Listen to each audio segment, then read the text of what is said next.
Hello everyone, আসসালামু আলাইকুম। Physics second পেপারের রিভিশন সিরিজে সবাইকে স্বাগতম। আমাদের আজকের অধ্যায় তাপগতিবিদ্যা। এই ভিডিওতে আমরা তাপগতিবিদ্যার যত গুরুত্বপূর্ণ সূত্র সম্পর্কিত আরও বিভিন্ন বিষয়, যেমন সূত্র থেকে আর কি কি হতে পারে, সূত্র থেকে কীরকম অঙ্ক হতে পারে, সূত্রগুলোর আর কি কি ভ্যারিয়েশন আছে, এবং যত নাম্বার বিগত বছরগুলোতে বিভিন্ন বোর্ডে আসছে, এই সব কিছু আমরা এই ভিডিওতে কভার করে দেব ইনশাল্লাহ।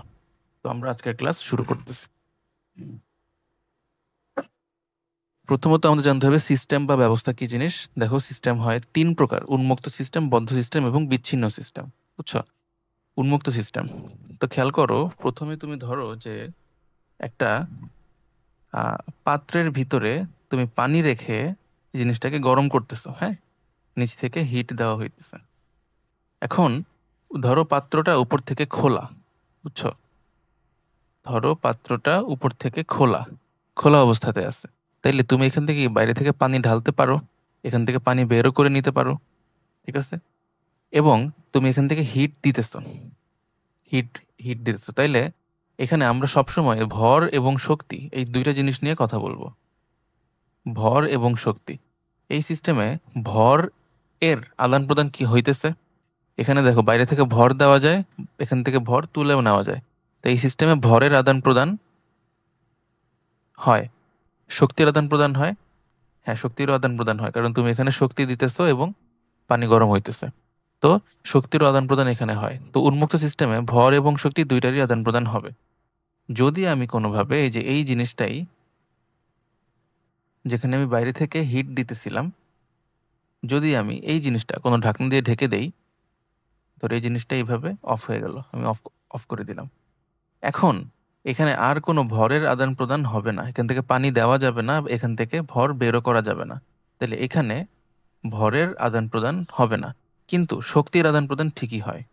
তুমি এটাকে এখনো বাইরে থেকে গরম করতে পারতেছো, শক্তির আদান প্রদান হয়, এই যে হিট তুমি দিতেছো এখানে, কিন্তু ভর আদান প্রদান করা যায় না, কারণ ঢাকনা দিয়ে ঢাকা আছে। তো বদ্ধ সিস্টেম হলো সেই ধরনের সিস্টেম যেখানে ভরের কোনো আদান প্রদান হয় না, কিন্তু শক্তির আদান প্রদান হয়। আর বিচ্ছিন্ন সিস্টেম, এখানে আমি যদি এমন করি যে এইটা, আমাদের যে ঢাকনাটা আছে এটা তো এখানে থাকবেই, এটা এখানে আটকানো। ওকে, তো এখানে ভরের কোনো আদান প্রদান হবে না, ভরের কোনো আদান প্রদান হবে না। এর পাশাপাশি আমাদের এখানে যে এই পাত্রটা যে আছে, এই পাত্রটা যে আছে, এই পাত্রটা আমরা এমন ম্যাটেরিয়াল দিয়ে তৈরি করব যেন এটা তাপ পরিবহন না করে। পাত্রটা হবে তাপ অপরিবাহী পদার্থ দ্বারা তৈরি, যার ফলে তাপ অপরিবাহী পদার্থ দ্বারা তৈরির কারণে এখানে থেকে আমি যদি বাইরে থেকে হিট দেই, এই হিটটা সিস্টেমে ঢুকবে না। হ্যাঁ, এই হিটটা সিস্টেমে ঢুকবে না, তার মানে শক্তির আদান প্রদানও এখানে হবে না, শক্তির আদান প্রদানও বন্ধ করা হয়েছে। এই ধরনের সিস্টেমকে আমরা বলি বিচ্ছিন্ন সিস্টেম।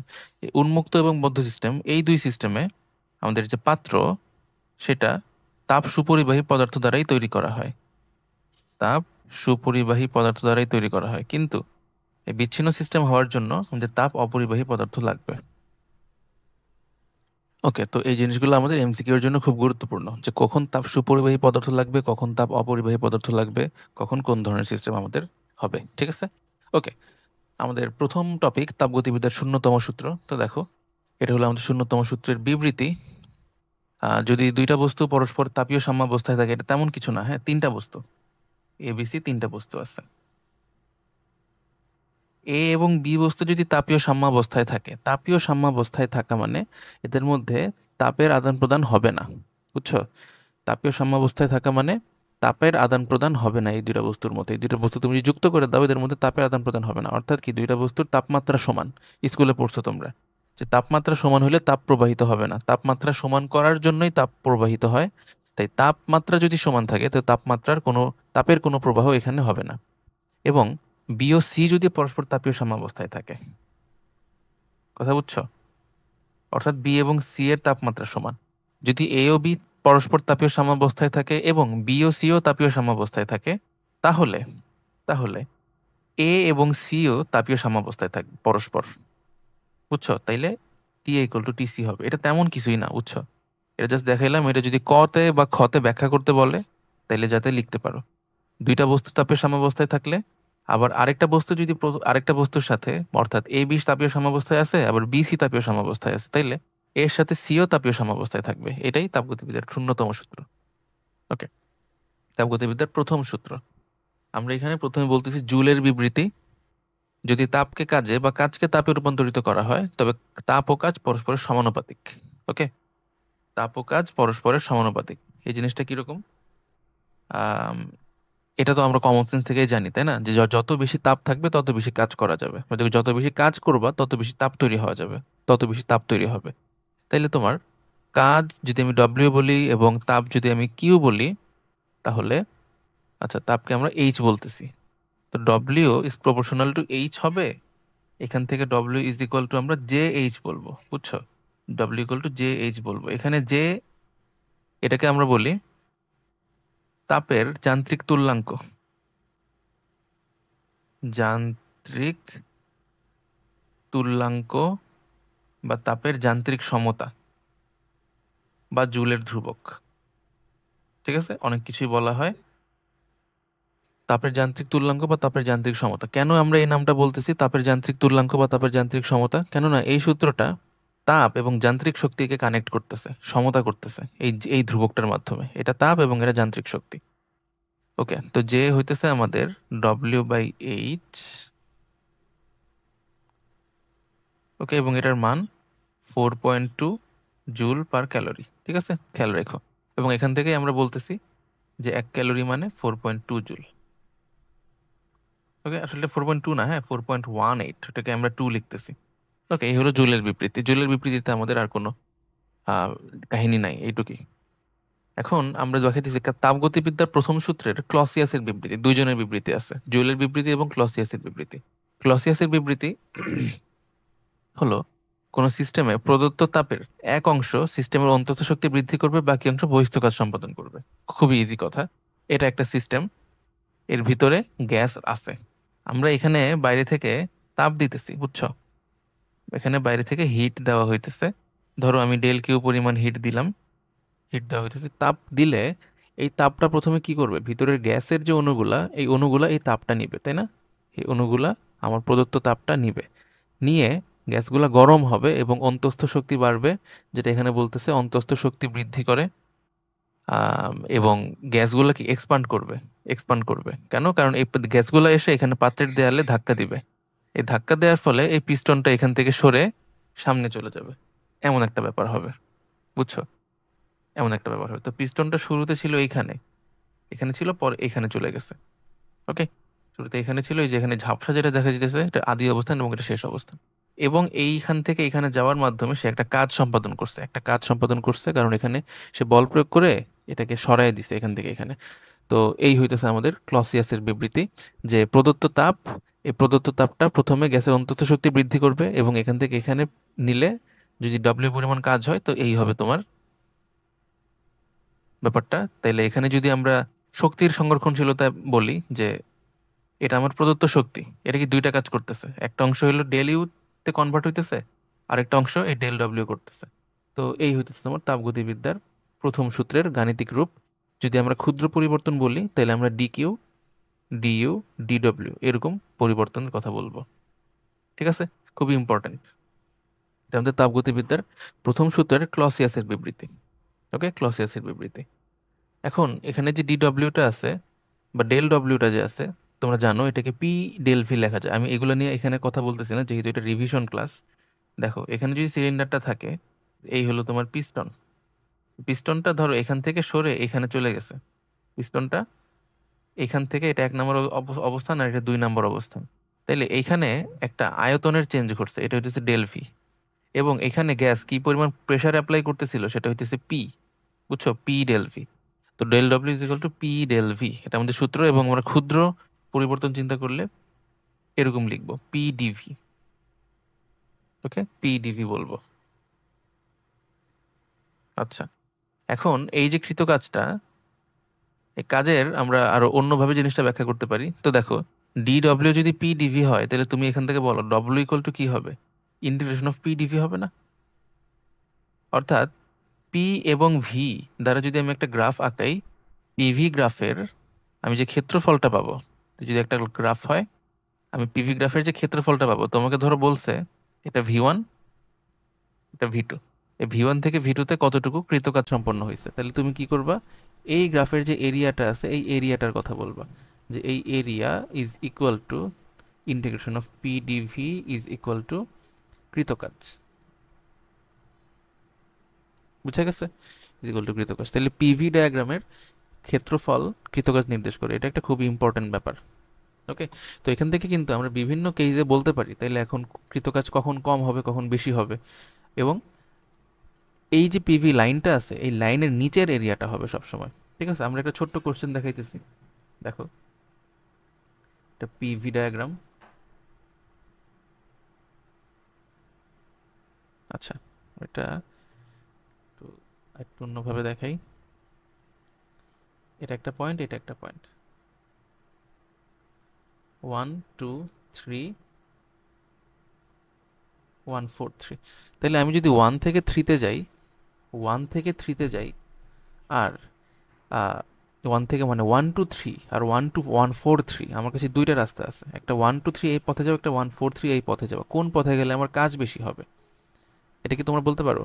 তোমরা পজ করে একটু চিন্তা করতে পারো, আমি অ্যান্সারটা বলে দিতেছি এখন। 1 থেকে তুমি যদি চিনে এই পথে যাও, এই পথে যাও, তাহলে তোমার দেখো ক্ষেত্রফল হবে কতটুকু, এই সম্পূর্ণ ক্ষেত্রফলটুকু তোমার কৃতকাজ। যদি তুমি 1 থেকে 3-এ এই পথে যাও, বুঝছো, 1 থেকে 3-এ তুমি যদি এই পথে যাও, কিন্তু 1 থেকে 3-এ তুমি যদি এই পথে যাও, এই পথে যাও, তাহলে কি এই গ্রাফের নিচের এরিয়াটুকু হবে তোমার কৃতকাজ, এই যে এই বেগুনি এরিয়াটুকু। বুঝা গেছে? তাইলে এই বেগুনি এরিয়াটুকু কি ছোট না, এটা কম। আর আমরা যে ইয়েলো এরিয়াটা দেখাইছি এই এরিয়াটা বেশি, অর্থাৎ 1 থেকে 2 থেকে 3-তে গেলে যে কাজ হবে সেটা বেশি হবে কারণ এরিয়াটা বেশি, আর 1 থেকে 4 থেকে 3-তে গেলে যে কাজটা হবে ওই কৃত কাজটা কম হবে কারণ এরিয়াটা কম। ঠিক আছে, এইভাবে তোমরা আরও অনেক এমসিকিউ সলভ করতে পারবা যেগুলো পরীক্ষায় আসে। ঠিক আছে, বেশি ক্ষেত্রফল মানে বেশি কাজ, কম ক্ষেত্রফল মানে কম কাজ। এখন সিস্টেমে যদি তাপ ঢুকে আর সিস্টেম যদি তাপ বের হয়ে যায়, এই দুই কেসে কিন্তু আমাদের ব্যাপার আছে। আমাদের যে সূত্রটা আছে এটার কিন্তু তোমরা জানো এখানে প্লাস মাইনাসের একটা গ্যাঞ্জাম আছে, যে কোনোটাই প্লাস বা মাইনাস হইতে পারে। আমরা কখন কোনটা প্লাস বলবো কখন কোনটা মাইনাস বলবো। সিস্টেমে যদি তাপ ঢুকে তাইলে আমরা ডি কিউকে প্লাস বলবো, বুঝছো, আর যদি সিস্টেম থেকে তাপ বের হয়ে যায় তাহলে আমরা ডি কিউকে মাইনাস বলবো। ঠিক আছে, এগুলো মনে রাখি আমরা। তো যদি কখনো তুমি ডিকিউ এর মান বের করো দেখো যে পজিটিভ, অর্থাৎ বলবা যে সিস্টেম তাপ শোষণ করছে, সিস্টেম তাপ শোষণ করছে, সিস্টেমে তার তাপ ঢুকা মানে সিস্টেম তাপ শোষণ করে। আর ডিকিউ নেগেটিভ, এটার মানে সিস্টেম থেকে তাপ বের হয়ে যায় অর্থাৎ সিস্টেম তাপ বর্জন করছে। বুঝছো, সিস্টেম তাপ বর্জন করছে। আমরা আরেকটা কথা বলে নেই, সিস্টেম, আমরা তো সিস্টেম জিনিসটা বলছি, যে এইখানে সিস্টেম জিনিসটা কি, এখানে সিস্টেম জিনিসটা হলো আমাদের যে এই সিলিন্ডার পিস্টন ব্যবস্থাটা যে আছে, এই যে এখান থেকে যে এই অংশটুকু হলো আমার এখানে সিস্টেম, আমি যে অংশটুকু নিয়ে এখানে কাজ করতেছি, বুঝছো, এখানে অংশটুকু সিস্টেম, এবং সিস্টেমের বাইরের যে যত জায়গাটুকু এই যে এই পুরা জায়গা এবং এই সাইডে যত জায়গা আছে সবগুলোকে আমরা বলি পরিবেশ বা সারাউন্ডিং। যতটুকু নিয়ে কাজ করতেছি সেটুকু সিস্টেম, আর যেটুকু তোমার এইটুকু সিস্টেমের বাইরে আছে সেটা হইতেছে তোমার সারাউন্ডিং বা পরিবেশ। ওকে, তো সিস্টেম থেকে সিস্টেমে তাপ ঢুকলে এটা পজিটিভ আর বের হয়ে গেলে নেগেটিভ হবে। তারপর অন্তঃস্থ শক্তি যদি বৃদ্ধি পায় তাহলে ডি ইউ পজিটিভ হবে, এবং অন্তঃস্থ শক্তি যদি হ্রাস পায় তাহলে ডি ইউ নেগেটিভ হবে। খেয়াল রেখো, খুব ইম্পর্ট্যান্ট। অন্তঃস্থ শক্তি যদি প্রশ্নে বলে হ্রাস পায় নাকি বৃদ্ধি পায় নির্ণয় করো, তুমি ডিইউ নির্ণয় করবা। ডিইউ বের করে যদি প্লাস আসে তাহলে বলবো যে বৃদ্ধি পায়, আর যদি মাইনাস আসে তাহলে বলবো যে হ্রাস পায়। বুঝা গেছে? তারপরে কাজের যে ব্যাপারটা, সিস্টেম যদি কাজ করে আর সিস্টেমের উপর যদি কাজ হয়, এরকম দুইটা কথা কোশ্চেনে বলা থাকতে পারে। তো খেয়াল করো, আমি জিনিসটা এখানে এক্সপ্লেন করতেছি। সিস্টেম যদি কাজ করে, সিস্টেম কাজ করা মানে কি, সিস্টেম কতটুকু, সিস্টেম কতটুকু আমার, দেখো এই এই পিস্টনের আদি অবস্থানটা কোথায়, এইখানে ছিল না, এটা হলো পিস্টনের আদি অবস্থান। ঠিক আছে,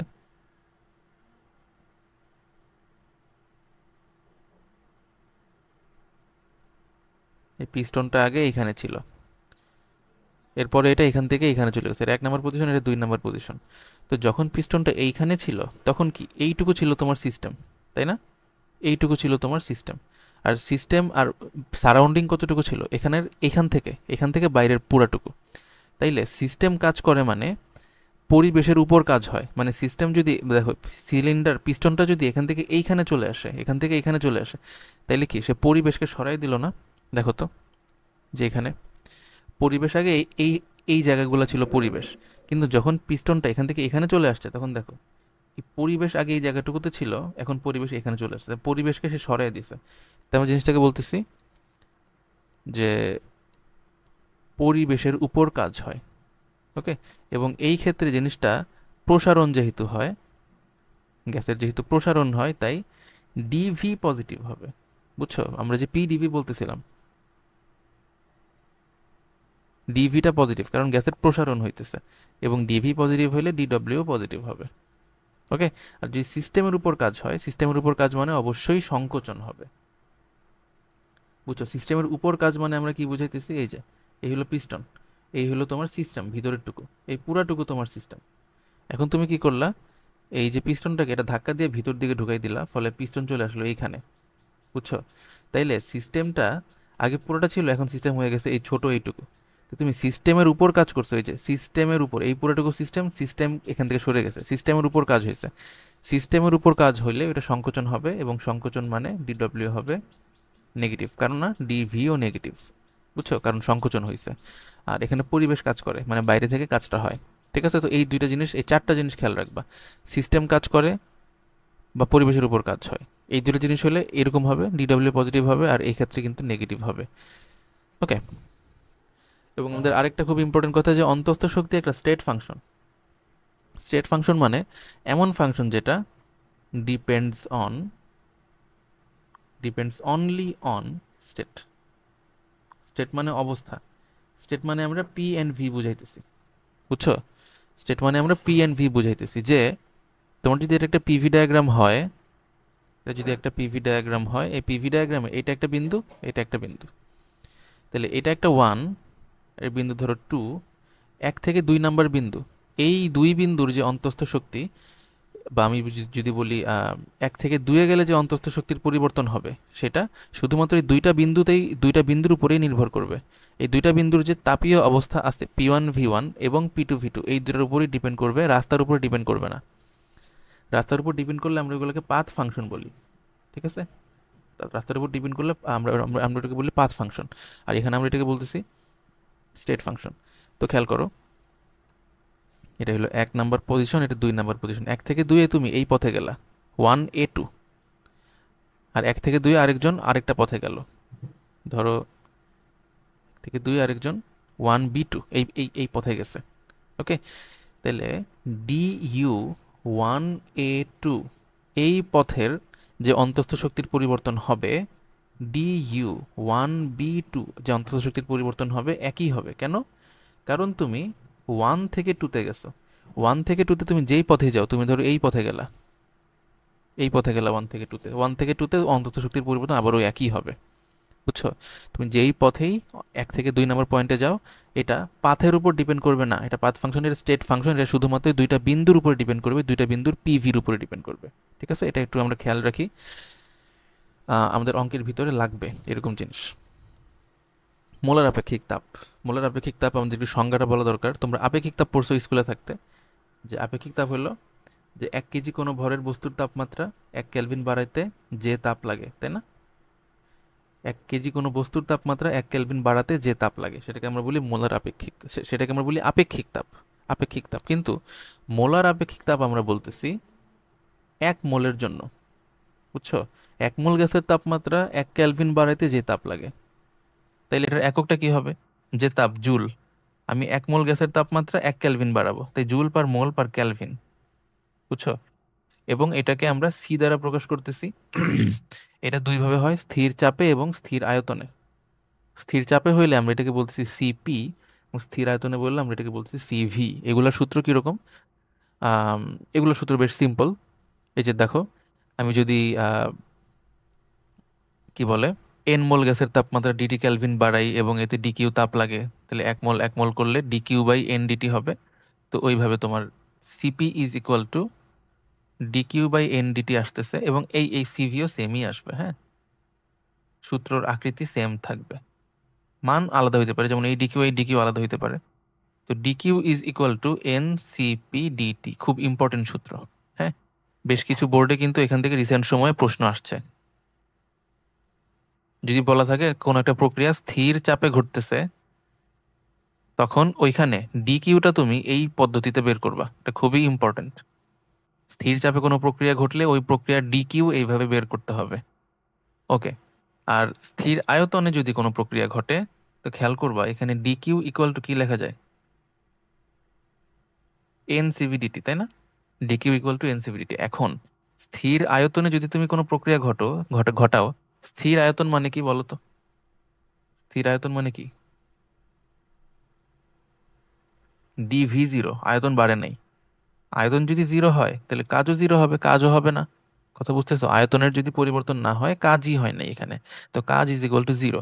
তো ডিডব্লিউ যদি জিরো হয়, তাহলে আমাদের তাপগতিবিদ্যার যে প্রথম সূত্র আছে ডিকিউ ডিইউ ডিডব্লিউ, এইখান থেকে ডিডব্লিউ যদি তুমি জিরো করে দাও, তাহলে কি ডিকিউ ইকুয়াল টু ডিইউ আসতেছে? তাহলে এই ডিকিউটা কি ডিইউ এর সমান হবে। তো এই আমাদের আরেকটা খুবই ইম্পর্টেন্ট সূত্র, মারাত্মক ইম্পর্টেন্ট সূত্র। এইটার চেয়েও বেশি ইম্পর্টেন্ট এই সূত্রটা। ঠিক আছে, যে ডিইউ ইজ ইকুয়াল টু এনসিভিডিটি। যে কোনো প্রসেস, এইটা শুধুমাত্র স্থির চাপে প্রযোজ্য। এইটা অনলি স্থির চাপে প্রয়োগ করা যাবে, এছাড়া না। কিন্তু এই সূত্রটা যে কোনো কন্ডিশনে প্রয়োগ করা যাবে। আমরা অত ডিপে যাইতে পারতেছি না এখন, যেহেতু এটা রিভিশন ক্লাস। নর্মাল ক্লাস হলে বলা যেত যে এটা কেন, কারণ এটা যেহেতু স্থির চাপ থেকে আসতেছে, এটা শুধু স্থির চাপে, কিন্তু এটা কেন সব কন্ডিশনে, স্থির আয়তনে না কেন, এটা আমরা এখানে বলতেছি না। তো যে কোনো কন্ডিশনে বা যে কোনো প্রসেসে, হ্যাঁ, যে কোনো প্রসেসে আমরা এই সব কাহিনী করতে পারবো। D Q is equal to N C V D T. আরেকটা ব্যাপার, আমরা কিন্তু সব ধরনের কথা বলতেছি আদর্শ গ্যাসের জন্য, বুঝছো? আমরা সব কথা বলতেছি আদর্শ গ্যাসের জন্য। তাই আদর্শ গ্যাসের জন্য যেহেতু, তাই তুমি PV is equal to nRT নির্দ্বিধায় যে কোনো ক্ষেত্রে ইউজ করতে পারবা। যে কোনো ক্ষেত্রে ইউজ করা যাবে। যেমন তোমার ধরো এই এনটা বলা নাই, কি হয়ে গেল? হ্যাঁ, তোমার ধরো যে কই গেল, এই যে এই এনটা বলা নাই। তো এই এন এমন হইতে পারে যে তোমাকে পিভি ইকুয়াল টু এনআরটি থেকে এই এন বের করে এখানে বসানো লাগতে পারে। হ্যাঁ, সেম এখানে এই এন বসানো লাগতে পারে, তো খেয়াল রেখো। তো এটা আমাদের আদর্শ গ্যাস, এর জন্য পিভি ইকুয়াল টু এনআরটি হবে। এগুলোর জন্যই এই মোলার আপেক্ষিক তাপ, এই সব কিছু আমরা বলতেছি। এবং আবারও বলি, এই সূত্র খুবই খুবই important. D U is equal to N C V D T, ভুলা যাবে না, ভুলা যাবে না। সিপি কিভাবে বের করব? দেখো, আমাদের কিছু সূত্র আছে, সিপির কিছু সম্পর্ক আছে। C P minus C V is equal to R হয় যে কোনো গ্যাসের জন্য। এগুলো কিন্তু মনে রাখতে হবে, বুঝছো? তারপর সিপি বাই সিভিকে আমরা বলি গামা, ঠিক আছে? আর হইতেছে ওই মোলার আপেক্ষিক তাপ, ওইটাই। হ্যাঁ, 8.314 joule per mole per kelvin. C P by C V gamma. গামার মানটা আমি বলে দিতেছি। এক পরমাণুক গ্যাস যদি হয়, তাহলে তার গামা হয় কত? 1.67। দ্বি পরমাণুক গ্যাস যদি হয়, তাহলে তার গামার মান আমরা বলি 1.4। থ্রি বা বহু পরমাণুক হইলে তখন বলি 1.33। ওকে, খেয়াল রেখো, এটা সকল গ্যাসের গামা আমি এখানে বলে দিলাম। এক পরমাণুক গ্যাস কারা, এখানে আরো বিভিন্ন কথাবার্তা আছে। এক পরমাণুক গ্যাস শুধুমাত্র নিষ্ক্রিয় গ্যাসরা হয়। তাই যদি প্রশ্নে নিষ্ক্রিয় গ্যাস বলে, বা যদি নামও লেখা থাকে হিলিয়াম, আর্গন, ক্রিপ্টন, নিয়ন, এইসব যদি হয়, তখন কিন্তু জিনিসটা আমাদের এক পরমাণুক হবে এবং গামা 1.67 ইউজ করতে হবে। দ্বিপরমাণুক, বেশিরভাগ গ্যাসই দ্বিপরমাণুক। তার জন্য যদি তোমাকে বলে আমি বায়ু গরম করতেছি, বায়ু বা বাতাস, পৃথিবীর বাতাস গরম করতেছি, বা বাতাস একটা সিলিন্ডারে ভরে গরম করা হইতেছে, কিছু একটা করা হইতেছে, বায়ু বললে বায়ুতে 78% নাইট্রোজেন, বুঝছো? নাইট্রোজেন একটা দ্বিপরমাণুক গ্যাস, তার জন্য শুধু বায়ু বললেও আমরা দ্বিপরমাণুকই ধরবো, বা কিছু না বললেও দ্বিপরমাণুক ধরবো। ঠিক আছে, 1.4। এবং ত্রি বা বহু পরমাণুক যেমন NO2, SO2 এবং কার্বন ডাইঅক্সাইড, এদের জন্য এই কার্বন ডাইঅক্সাইড নিয়ে একটা গ্যাঞ্জাম আছে। কার্বন ডাইঅক্সাইডটা, হ্যাঁ আসলে কার্বন ডাইঅক্সাইডটা 1.4 ধরে করা উচিত ত্রিপরমাণুক হওয়া সত্ত্বেও, কিন্তু আমরা আমাদের বোর্ডে, আমাদের বাংলাদেশের বোর্ডে আমরা এটাকে 1.33 ধরেই করব। ওকে, এগুলো নিয়ে আমরা ডিটেলসে এখন আর যাইতেছি না। তো এই হলো আমাদের এক পরমাণু গ্যাসের জন্য গামা। আচ্ছা, সিভি বাই সিভি গামা এটা একটা সূত্র। তারপরে আমাদের CV is equal to R by gamma minus one, এটা একটা সূত্র। ঠিক আছে, তো ওই হিসেবে তুমি সিপিও বের করতে পারো, বুঝছো? সিপি হয় gamma R by gamma minus one. এটা অতটা দরকার নাই মনে রাখার, এটা দরকার নাই, এগুলো একটু আমরা মনে রাখি। ওকে, আচ্ছা, আর এখানে আরেকটা জিনিস লেখা যায়, সেটা হলো CV is equal to F R by two. F R by two, F থেকে এফ তো হলো স্বাধীনতার মাত্রা।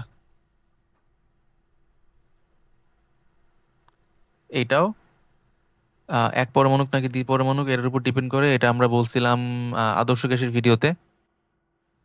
স্বাধীনতার মাত্রা এটা আমরা এখানে লিখে দিতেছি, এক পরমাণুকের জন্য স্বাধীনতার মাত্রা 3, এটার জন্য 5, এটার জন্য 6। ঠিক আছে, এই।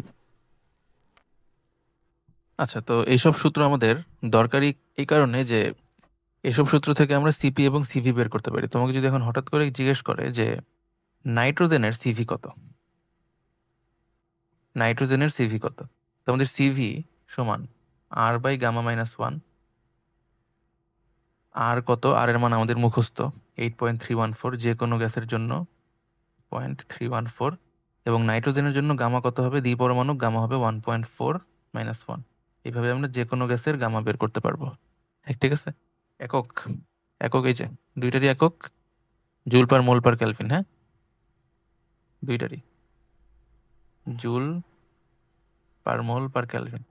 পরীক্ষায় কিন্তু kilo joule per mole per Calvin বলতে পারে, তখন কিন্তু 1000 দিয়ে গুণ করে নেওয়া লাগবে। আচ্ছা, তো এই আর কি।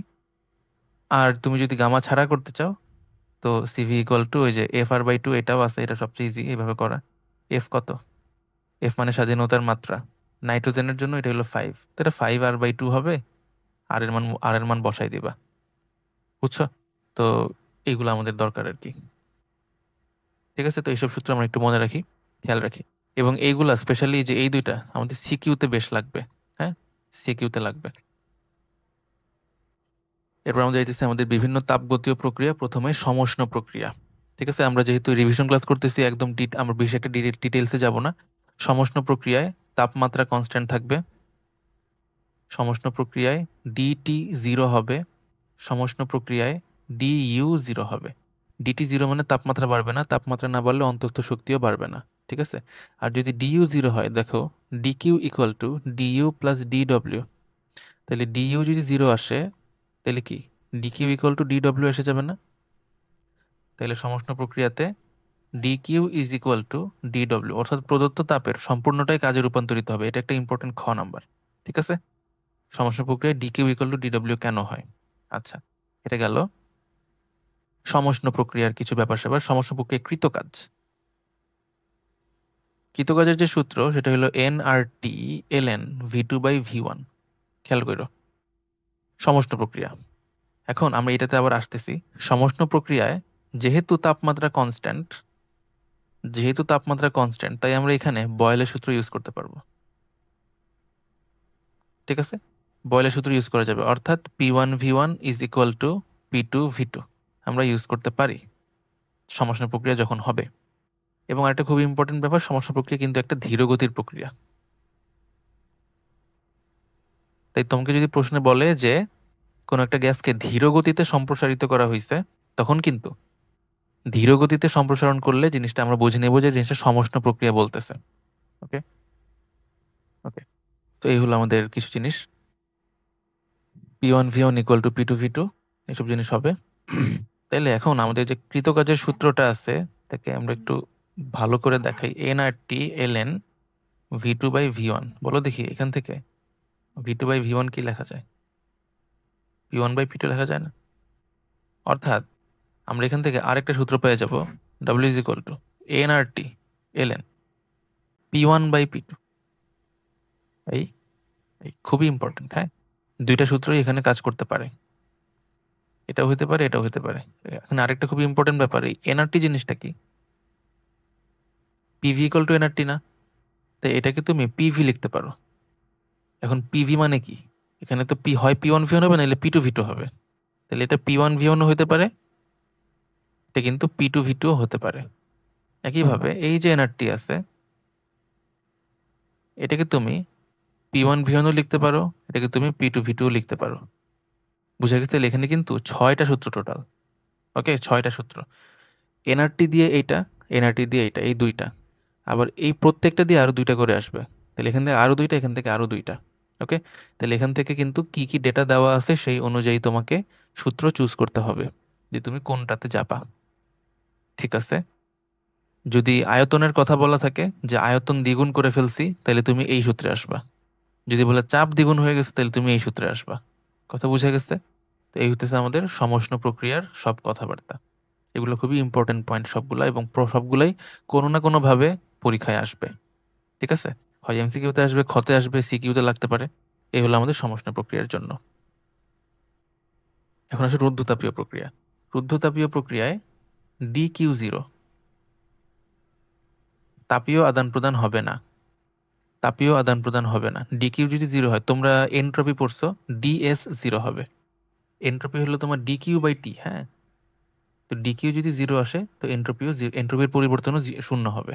তো রুদ্ধতাপীয় প্রক্রিয়ায় এনট্রপি ধ্রুব থাকে, এনট্রপি চেঞ্জ হয় না। এটা একটা খুব ইম্পর্টেন্ট ব্যাপার। রুদ্ধতাপীয় প্রক্রিয়ায় এনট্রপি চেঞ্জ হয় না। তো কোন প্রক্রিয়া এনট্রপি চেঞ্জ হয় না? অ্যান্সার হবে রুদ্ধতাপীয় প্রক্রিয়া। ঠিক আছে, এনট্রপি চেঞ্জ হবে না রুদ্ধতাপীয় প্রক্রিয়াতে। রুদ্ধতাপীয় প্রক্রিয়াতে ডিকিউ যেহেতু 0, তাহলে DQ equal two DU plus DW আমাদের ছিল। তো ডিকিউ যদি 0 হয়, তাহলে বলো ডি ইউ বা ডিডব্লিউ ইকুয়াল টু কি মাইনাস ডিইউ হবে, এবং DU equal to minus DW হবে। আমরা দুইটাই বলতে পারি, DU equal to minus DW. Okay, and DW is equal to minus DU. এখান থেকে আমরা একটা খুবই ইম্পর্টেন্ট ইনসাইট পাই। এখান থেকে কি কি দেখা যাচ্ছে, যদি ডিডব্লিউ পজিটিভ হয়, ডিইউ কিন্তু মাইনাস হবে, আর যদি ডিডব্লিউ নেগেটিভ হয়, তাহলে ডিইউ পজিটিভ হবে, তাই না? উল্টা হবে।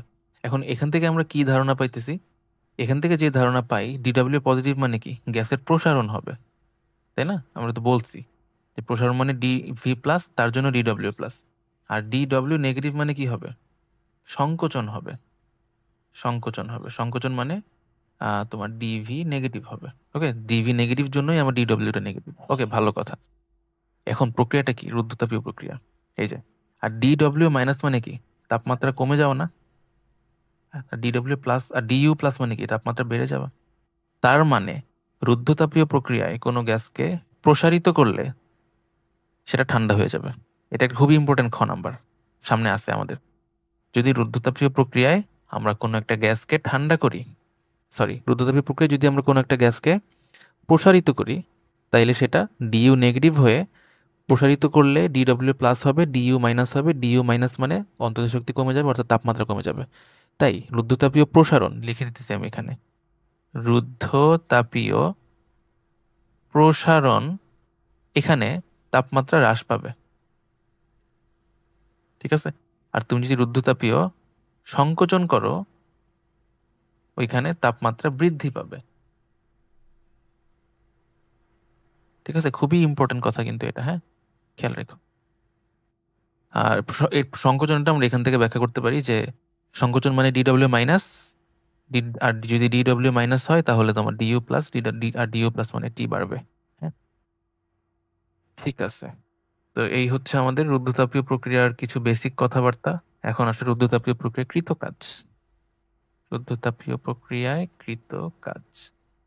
তো আমাদের দেখো ডিইউ, হ্যাঁ, ডিডব্লিউ, ডিইউটা কি, ডিডব্লিউটা কি মাইনাস ডিইউ না? আমরা ডিইউটা ওই সাইডে কি এনসিভিডিটি বলছিলাম, তাইলে ডিডব্লিউ এটা একটা সূত্র রুদ্ধতাপীয় প্রক্রিয়ায় কৃত কাজের, যে D W is equal to minus N C V D T. ঠিক আছে, আমি যদি কমপ্লিট কৃত কাজটা চাই, তাহলে মাইনাস এন সিভি মানে আমরা এখানে সিভির সূত্র লেখাইছিলাম আর বাই গামা মাইনাস ওয়ান। এখানে যদি আমি এখানে এটা বসাই দিই আর বাই গামা মাইনাস ওয়ান, আর ডিটিটা কি টি টু মাইনাস টি ওয়ান। তাহলে এখান থেকে এই মাইনাসটা এখানে গুণ করে দাও, তাহলে N R by gamma minus one T one minus T two. এটা আমাদের রুদ্রতাপীয় প্রক্রিয়া কৃতকাজের আরেকটা সূত্র, খুবই ইম্পর্টেন্ট সূত্র। রুদ্রতাপীয় প্রক্রিয়া কৃতকাজ মানেই তোমাকে এই সূত্রে আসতে হবে, বুঝছো? এই সূত্রে আসতেই হবে, ঠিক আছে? তো এইগুলো আমাদের রুদ্রতাপীয় প্রক্রিয়ার কৃতকাজ। এখন রুদ্রতাপীয় প্রক্রিয়ায় আমাদের বয়েলের সূত্রের একটা ভ্যারিয়েন্ট আছে, বুঝছো? তো সমষ্ণ প্রক্রিয়ায় যেরকম তোমার পিভি ইকুয়াল টু কনস্ট্যান্ট হয়, রুদ্রতাপীয় প্রক্রিয়াতে পি এবং ভি এর রিলেশন হলো PV to the power gamma equal to constant. এখান থেকে আমরা সূত্র পাই P one V one is equal to P two V two, sorry P one V one to the power gamma equal to P two V two to the power gamma. Okay, সূত্র T এবং V এর মধ্যেকার সম্পর্ক টি V to the power gamma minus one equal to constant. এটাকে আমরা লিখবো T one V one to the power gamma minus one equal to T two V two to the power gamma minus one. হ্যাঁ, very important formula. এগুলো কিন্তু CQ আসে, সিকিউতে আসে যে রুদ্রতাপীয় প্রক্রিয়ায় কোনো গ্যাসকে সংকুচিত বা প্রসারিত বা কিছু একটা করছে, ঠিক আছে? তখন কিন্তু এইভাবে জিনিসটা আমরা বলবো। আর টি এর সাথে পি এর রিলেশন আছে, এটা হলো T P to the power one minus gamma by gamma equal to K. একটু কঠিন সূত্র, হ্যাঁ।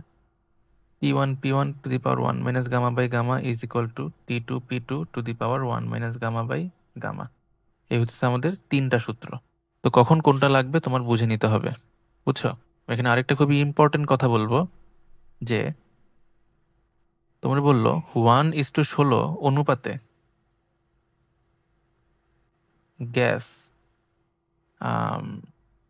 সংকুচিত করছি, গ্যাস সংকুচিত করা হলো, এটা বললে বুঝছো? কিন্তু এটা কিন্তু নট নেসেসারি ভি ওয়ান আর এটা আর এটা ভি টু এইটাই যে হবে এরকম কিন্তু না, বুঝছো?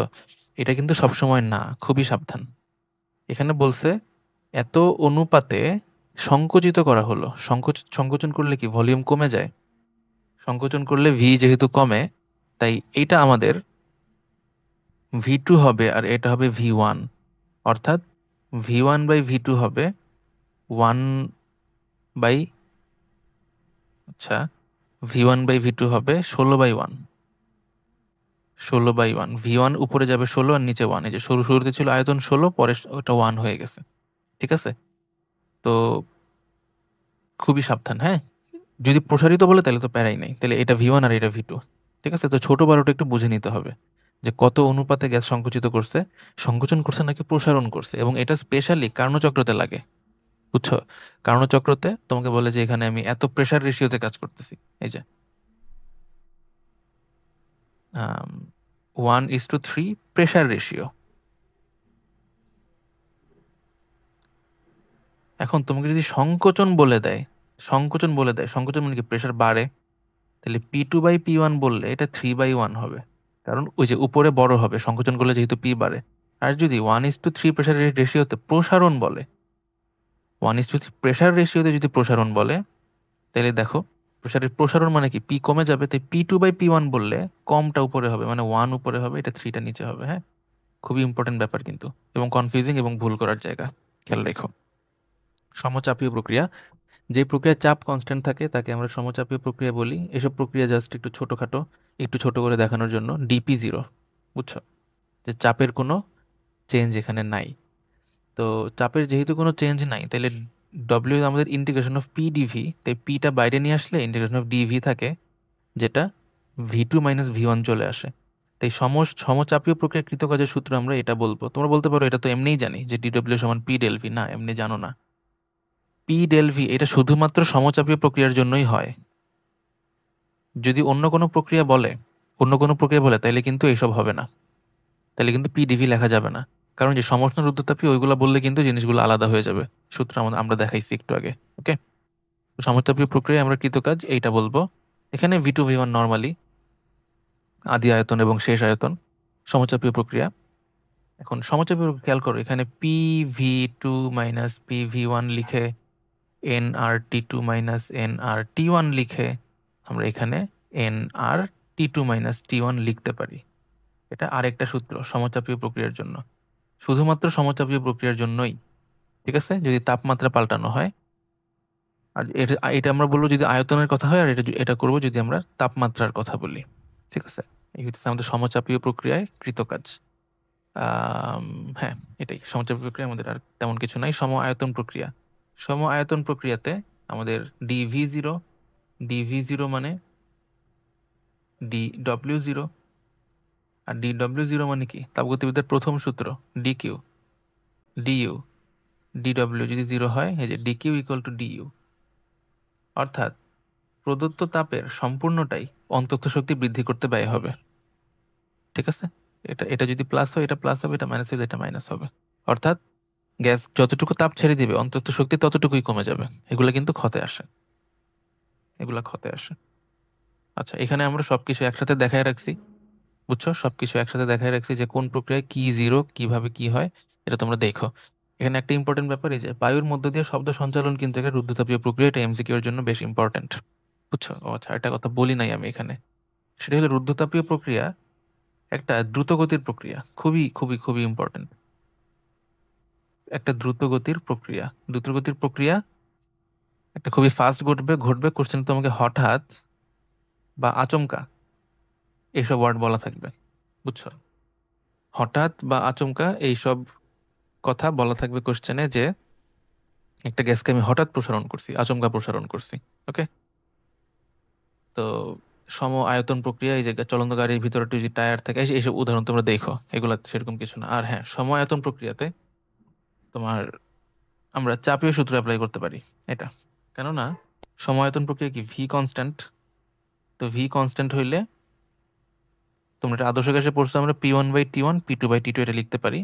তাই সম আয়তন প্রক্রিয়াতে এই জিনিস লেখা যাবে। আর সমচাপীয় প্রক্রিয়াতে যেহেতু পি কনস্ট্যান্ট, সমচাপীয় প্রক্রিয়াতে যেহেতু পি কনস্ট্যান্ট, তাই এখানে চার্লসের সূত্র অ্যাপ্লাই করা যাবে, অর্থাৎ V1/T1 is equal two V2/T2। এগুলো আমাদের সমচাপীয় প্রক্রিয়া এবং সম আয়তন প্রক্রিয়ার বিভিন্ন সূত্র। ওকে, এই এবং এই। আচ্ছা, সমউষ্ণ এবং রুদ্ধতাপীয় প্রক্রিয়ার পার্থক্য এখানে লেখা আছে, দেখে নিও। প্রত্যাবর্তী এবং অপ্রত্যাবর্তী প্রক্রিয়া। প্রত্যাবর্তী প্রক্রিয়া হলো এমন প্রক্রিয়া যেসব প্রক্রিয়া বিপরীতমুখী হয়ে প্রত্যাবর্তন করতে পারে, অর্থাৎ প্রত্যাবর্তী প্রক্রিয়া 2 স্টেপে হবে, মানে 1 থেকে 2-এ। ধরো তুমি 1 থেকে 2 নিজে নিজে যদি ঘটায় দাও, এটা 2 থেকে 1-এ একা একাই এসে যাবে। 1 থেকে 2 আর তোমাকে করে দিতে হবে। হ্যাঁ, এটা তুমি ঘটাতে হবে 1 থেকে 2, ফলে 2 থেকে 1 একা একাই হয়ে যাবে। 2 থেকে 1 একাই হয়ে যাবে। তো এটাকে আমরা বলতেছি বিপরীতমুখী হয়ে প্রত্যাবর্তন করে, এটাকে প্রত্যাবর্তী প্রক্রিয়া, উভয়মুখী প্রক্রিয়া বা অপনয় প্রক্রিয়া বলে। আর অপ্রত্যাবর্তী প্রক্রিয়া যদি হয়, তো বিপরীতমুখী হয়ে প্রত্যাবর্তন করতে পারে না, অর্থাৎ 1 থেকে 2 করে দিলে এটা আবার 2 থেকে 1 একা একা হয় না। ঠিক আছে, তো এই হলো তোমার প্রত্যাবর্তী এবং অপ্রত্যাবর্তী প্রক্রিয়া। এখানে পার্থক্য দেওয়া আছে, দেখে নিও। এখানে আরো কিছু উদাহরণ দেওয়া আছে যে কোন ধরনের প্রক্রিয়া প্রত্যাবর্তী এবং কোন ধরনের প্রক্রিয়া অপ্রত্যাবর্তী। তো এখন হচ্ছে আমাদের তাপগতিবিদ্যার দ্বিতীয় সূত্র। তাপগতিবিদ্যার দ্বিতীয় সূত্র, এখানে তোমাদের এই বিবৃতিগুলো তোমরা বইয়ে দেখছো, ক্লসিয়াসের বিবৃতি, ক্যালভিনের বিবৃতি, প্ল্যাঙ্কের বিবৃতি এবং কার্নো-এর্সারের বিবৃতি। তো এগুলা চাইলে মনে রাখতে পারো, কিন্তু এগুলো বেশি একটা পরীক্ষাতে আসে না। যদি নর্মালি বলো যে তাপগতিবিদ্যার দ্বিতীয় সূত্রটি লেখো, তো তুমি তোমার এখান থেকে সুবিধা মতো যে কোনো একটা, ক্লসিয়াসেরটা অথবা কার্নোরটা, হ্যাঁ, অথবা চাইলে প্ল্যাঙ্কেটটা মুখস্থ করতে পারো। এর মধ্যে যে কোনো, এই তিনটার মধ্যে যে কোনো একটা লিখে দিয়ে তারপরে এক্সপ্লেন করতে হবে। ওকে, তো ক্লসিয়াস কি বলতেছে, যে দেখো তাপমাত্রা, আমি এখানে সবগুলো তো এক্সপ্লেন করতে পারবো না, আমি জাস্ট ক্লসিয়াসেরটা এক্সপ্লেন করতেছি। তাপ, ধরো এটা যদি আমাদের টি লো হয় আর এটা যদি আমাদের টি হাই হয়, তাপমাত্রা কম আর এখানে তাপমাত্রা বেশি, তাইলে তাপের ফ্লো এই কম, বেশি থেকে কম তাপমাত্রা এই দিকে হবে, তাই না? এই দিকে হিট যাবে, বেশি থেকে কম তাপমাত্রায় যাবে। কিন্তু যদি আমি উল্টা ঘটাতে চাই, এখান থেকে এখানে তাপ আনতে চাই, এই প্রসেসটা ঘটানোর জন্য এটা একা একা ঘটানো যাবে না, একা একা ঘটবে না, এখানে বাইরে থেকে তোমাকে এনার্জি দিতে হবে। এটাই হইতেছে এদের এই সবগুলা বিবৃতির মূল কথা যে বাইরের কোনো শক্তির সাহায্য ছাড়া, ব্যতিরেকে মানে ছাড়া, কোনো স্বয়ংক্রিয় যন্ত্রের পক্ষে নিম্ন তাপমাত্রার কোনো বস্তু থেকে উচ্চ তাপমাত্রার বস্তুতে তাপের স্থানান্তর সম্ভব নয়। নিম্ন থেকে উচ্চ তাপমাত্রাতে তাপের স্থানান্তর একা একা কখনো হবে না, উচ্চ থেকে নিম্নতে একা একা হবে। নিম্ন থেকে উচ্চতে কোনো তাপকে নেওয়ার জন্য তোমাকে এখানে বাইরে থেকে এনার্জি দিতে হবে। এর একটা উৎকৃষ্ট এক্সাম্পল হচ্ছে আমাদের রেফ্রিজারেটর। তো এটা আমরা পরে ব্যাখ্যা করছি।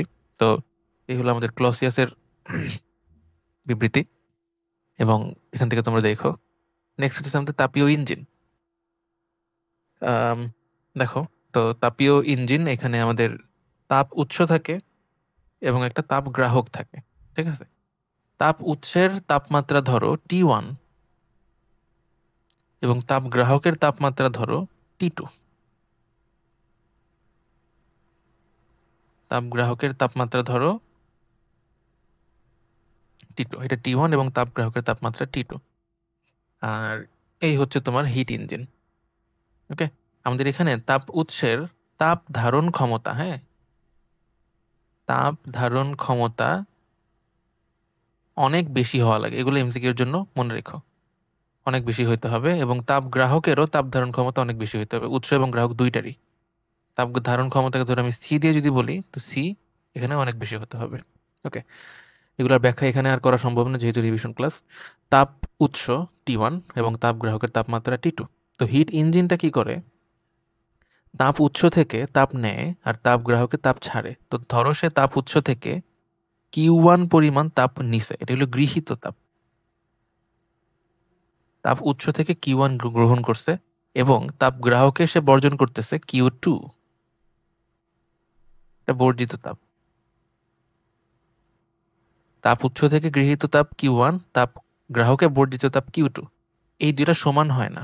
সে যতটুকু গ্রহণ করে তার চেয়ে কম বর্জন করে, তাইলে বাকিটুকু কই যায়? বাকিটুকু এখানে ওয়ার্ক হিসেবে আমরা পাই, বুঝছো? বাকিটুকু ওয়ার্ক হিসেবে পাই। কতটুকু পাই? যতটুকু সে ডিফারেন্স তৈরি করতেছে। সে Q1 তাপ গ্রহণ করে এবং Q2 তাপ ছাড়ে। সে যতটুকু ছাড়ে এই তাপটুকু এইটার চেয়ে কম। হ্যাঁ, তাহলে যতটুকু তাপের পার্থক্য তৈরি হইতেছে অতটুকু তাপ, এটা হলো তোমার কৃতকাজ, বা তুমি এটাকে আউটপুট এনার্জি বলতে পারো। ওকে, তাহলে বলো কর্মদক্ষতা কিরকম হবে? Output by input. আউটপুট আমরা কি বললাম? এইটাকে কতটুকু কাজ হইতেছে, আমরা এটাকে দাঁড়ো আরেকভাবে লিখি, এটা হলো W output by W input, তাই না? আর ইনপুটটা কত? এই যে তাপ উৎস থেকে যে তাপটা নিতেছে এটা হলো তোমার ইনপুট, ঠিক আছে? এটা তোমার ইনপুট আর এটা হলো আউটপুট। আউটপুট বাই ইনপুট, এখান থেকে 1 মাইনাস Q2 বাই Q1 লেখা যায়। তো এই হলো তোমার এই তাপীয় ইঞ্জিনের কর্মদক্ষতা।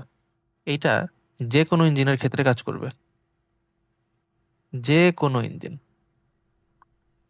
বুঝছো? যে কোনো ইঞ্জিনের ক্ষেত্রে কাজ করবে, এবং এইটা কার্নো ইঞ্জিনের ক্ষেত্রে তো অবশ্যই কাজ করবে, কার্নোর ইঞ্জিনেও অবশ্যই কাজ করবে। কিন্তু এটা খুব ইম্পর্টেন্ট যে এটা যে কোনো ইঞ্জিনে কাজ করতে পারে। ওকে, এখন কার্নো ইঞ্জিনে আমাদের এইরকম কিছু ব্যাপার স্যাপার আছে। হ্যাঁ, তো কার্নো ইঞ্জিনের একটা স্পেশালিটি, যেটা আমরা এটা নিয়ে পরে কথা বলতেছি যেটা কিভাবে হয়, সেটা হলো Q1 by T1 is equal to Q2 by T2 হয়, বুঝছো? মানে এই যে এখান থেকে দেখো, তাপ উৎস থেকে কতটুকু তাপ নেয় সেটা সেটা Q1, এবং কতটুকু তাপমাত্রা তাপ উৎসের সেটা হলো T1। ওকে, তো এই দুটার অনুপাত আর এখানে Q2 T2 অনুপাত, এই দুইটা সমান আসে। এটাই হলো গিয়ে তোমার কার্নো ইঞ্জিনের একটা একটা স্পেশালিটি। এটা অন্য কোনো ইঞ্জিনে হয় না, সম্ভব না, ঠিক আছে? অন্য কোনো ইঞ্জিনে বা অন্যান্য প্রসেসে Q1 বাই T1টা সাধারণত Q2 বাই T2 চেয়ে বড় হয়ে থাকে, সাধারণত আর কি। আচ্ছা, তো এগুলো তোমরা জানো অলরেডি, যেখানে 4টা ধাপ আছে: সমষ্ণ প্রসারণ, রুদ্ধতাপীয় প্রসারণ, সমষ্ণ সংকোচন, রুদ্ধতাপীয় সংকোচন কার্নো ইঞ্জিনে। এবং এখানে কার্যকরী পদার্থ আদর্শ গ্যাস, যে কোনো মুহূর্তে আমরা PV ইকুয়াল টু nRT সূত্র ইউজ করতে পারবো। আর কর্মদক্ষতা, যেহেতু এটা লেখা যায়, এটা মানে কি Q2 বাই Q1 সমান T2 বাই T1, তাই না? তাই এই Q2 বাই Q1 কে তুমি T2 বাই T1 লিখে দিতে পারো কার্নো ইঞ্জিনের জন্য, ঠিক আছে? তাহলে কার্নো ইঞ্জিনের দক্ষতা কিন্তু 1 মাইনাস Q2 বাই Q1, এটা তো বলা যাবেই। আমরা 1 মাইনাস T2 বাই T1 ও বলতে পারবো। তবে T2 বাই T1 যদি লেখো, এটা অনলি ফর কার্নো ইঞ্জিন। অন্য কোনো ইঞ্জিনেই T2/T1 লেখা যাবে না, বুঝছো? পরীক্ষায় যে কার্নো ইঞ্জিনই আসবে এমন কোনো কথা নাই, কার্নো ইঞ্জিনই আসার সম্ভাবনা সবচেয়ে বেশি, কিন্তু অন্য কোনো ইঞ্জিনও বলতে পারে। ধর কার্নো ইঞ্জিন জিনিসটা উল্লেখ করলো না, কিন্তু তোমাকে এইটা দিয়ে ম্যাথটা করতে হবে, তখন কিন্তু এটা কার্নো ইঞ্জিন হয় নাই। ঠিক আছে, তখন কর্মদক্ষতার সূত্র এটা এবং এইটা, কার্নো ইঞ্জিনে দুইটা ইউজ করা যায়। ওকে, তো কার্নো চক্রে আমরা আসি। কার্নো ইঞ্জিন যেভাবে কাজ করে সেটাকে যদি আমরা একটা পিভি ডায়াগ্রামে দেখাই, তাহলে জিনিসটা এমন হয়, তোমরা জানো। এবং এখানে 1 থেকে 2 যেই ধাপটা, এটা সমষ্ণ প্রসারণ। 1 থেকে 2 একটা সমষ্ণ প্রসারণ। তো সমষ্ণ প্রক্রিয়া কি থাকে? তাপমাত্রা ধ্রুবক থাকে না? সমষ্ণ প্রক্রিয়া তাপমাত্রা চেঞ্জ হয় না। তো T1 থেকে T2 এই পুরা প্রসেসটার তাপমাত্রা T1 হয়। আর T1টা কি? তাপ উৎসের তাপমাত্রা। তাপ উৎসের তাপমাত্রা, হ্যাঁ। এই যে এখান থেকে এখানে এই পুরা প্রসেসটাতে যে তাপমাত্রাটা থাকে সেটা T1 হয়, মানে তাপ উৎসের তাপমাত্রাটাই 1 থেকে 2 নম্বর এই প্রসেসে থাকে, বুঝছো? ঠিক আছে, 2 থেকে 3 রুদ্ধতাপীয় প্রক্রিয়া, রুদ্ধতাপীয় প্রসারণ, প্রসারণ। তারপর 3 থেকে 4 এটা সমষ্ণ সংকোচন, এটা সমষ্ণ সংকোচন। এই প্রক্রিয়াটা, এই যে 3 থেকে 4 যেটা আছে, আরে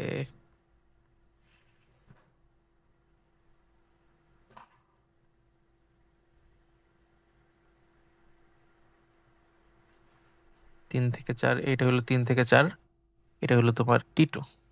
এই যে তাপমাত্রা থাকে এটা আসলে গ্রাহকের তাপমাত্রাটাই এই 3 থেকে 4 এই প্রসেসে হয়। তো 3 থেকে 4 সমষ্ণ সংকোচন। সমষ্ণ মানে তাপমাত্রা ধ্রুবক, সেই তাপমাত্রাটা কত সেটা T2 এবং সেটা গ্রাহকের তাপমাত্রা। এবং 4 থেকে 1 আবার রুদ্ধতাপীয় সংকোচন হবে। ওকে, তো 3 থেকে 4 দেখো এটা পিছন দিকে আসতেছে, এখানের ভলিউম এখানে আর এখানের ভলিউম হলো এখানে, পিছন দিকে আসে, তাই এটা সংকোচন। আর 4 থেকে 1 এটাও সংকোচন, এখান থেকে এখানে সংকোচন হবে। ওকে, এখানে আরো কিছু ব্যাপার যেটা আছে, এই যে 1 থেকে 2 এটা সমষ্ণ প্রসারণ। এই প্রক্রিয়াতে এখানে বাইরে থেকে হিট দেওয়া লাগে, বুঝছো? বাইরে থেকে হিট দেওয়া লাগে, সেই হিটটা হইতেছে Q1 হিট, ওই যে তাপ উৎস থেকে যেটা নেয়। আর এখানে তাপ ছাড়া হয় Q2। তো এখানে Q1 তাপ সিস্টেমে ঢুকে আর Q2 তাপ এখানে সিস্টেম থেকে বের হয়ে যায়। এবং এই যে এর এর মধ্যে যে ডিফারেন্সটা, এটাই কৃতকাজ, যেটা Q1 - Q2। ঠিক আছে, আমাদের নেক্সট হতেছে কার্নো চক্র একটি প্রত্যাগামী চক্র। প্রত্যাগামী চক্র, প্রত্যাগামী চক্র মানে যেই চক্রে এন্ট্রপি জিরো হয়, এন্ট্রপির পরিবর্তন জিরো হয়। যদি এটা দেখাইতে বলে কার্নো চক্রের প্রত্যাবর্তী চক্র কিভাবে বা প্রত্যাগামী চক্র কিভাবে, তুমি এন্ট্রপি দিয়ে ব্যাখ্যা দিবা। প্রত্যাগামী চক্রে এন্ট্রপির পরিবর্তন জিরো থাকে। এখানে 2 থেকে 3 অ্যাডিয়াবেটিক প্রসেস, হ্যাঁ। 2 থেকে 3-এ রুদ্ধতাপীয় প্রক্রিয়া। এই 2 থেকে 3 যেটা, এই প্রক্রিয়াতে কোনো এন্ট্রপির পরিবর্তন নেই, কারণ এটা রুদ্ধতাপীয় প্রক্রিয়া, বুঝছো? এটা রুদ্ধতাপীয় প্রক্রিয়া, তাইলে এন্ট্রপির পরিবর্তন আছে 1 থেকে 2-এ আর 4 থেকে 3-এ, এইভাবে। স্যার 3 থেকে 4-এ, 1 থেকে 2-এ আর 3 থেকে 4-এ। তো 1 থেকে 2-এ এন্ট্রপির পরিবর্তন কত হবে বলো তো? এখানে কি তাপমাত্রা, আচ্ছা এন্ট্রপি তো আমরা পড়াই নাই এখনো। আচ্ছা ওইটা আমরা এন্ট্রপি পড়াই তারপরে এখানে আসি নাকি? হ্যাঁ, এন্ট্রপি পড়াই তারপরে এখানে আসতেছি। তো কার্নো চক্রের প্রত্যাগামী চক্র, এটা যদি আমাদের পরীক্ষায় দেখাইতে বলে তো আমরা তখন জিনিসটা এইভাবে ব্যাখ্যা করব। বলতেছি, দেখো কিভাবে। কার্নো চক্রের বিভিন্ন ধাপে কৃতকাজ। এখন আমরা একে একে বিভিন্ন ধাপে কৃতকাজগুলো দেখাবো। 1 থেকে 2 সমষ্ণ প্রসারণ, খেয়াল করো। পি ভি, এটা হলো 1 নম্বর বিন্দু, এটা 2 নম্বর বিন্দু। এখানের স্টেট হচ্ছে P1 V1 আর এখানের স্টেট হচ্ছে P2 V2, হ্যাঁ। এখানে তো সমষ্ণ প্রসারণ, এখানে যদি আমরা কৃতকাজ বের করতে চাই, সমষ্ণ প্রক্রিয়ার কৃতকাজটা কি? nRT ln V2/V1, ঠিক আছে। টিটা কি? টিটা হলো কত তাপমাত্রায় জিনিসটা অপারেট করতেছে। তো আমরা এটা বলছিলাম না একটু আগে, যে এই পুরা ইসের মধ্যে তাপমাত্রাটা কত? T1। তো এখানে আমি T1 লিখবো, V2/V1। ওকে, ঠিক আছে। তো এটা হলো সমষ্ণ প্রক্রিয়ার কৃতকাজ nRT1 ln V2/V1। তো এটা আমাদের এই কার্নো ইঞ্জিনের 1 থেকে 2 এই এই ধাপে, এই স্টেপে কতটুকু কাজ হয় সেইটা বুঝা গেছে। এটা হলো এইখানেরটা। আর আমরা এখানে আরেকটা কথা বলবো, যে তোমরা দেখবা যে এখানে বিন্দুগুলা অনেক সময় এইভাবে বলা থাকে,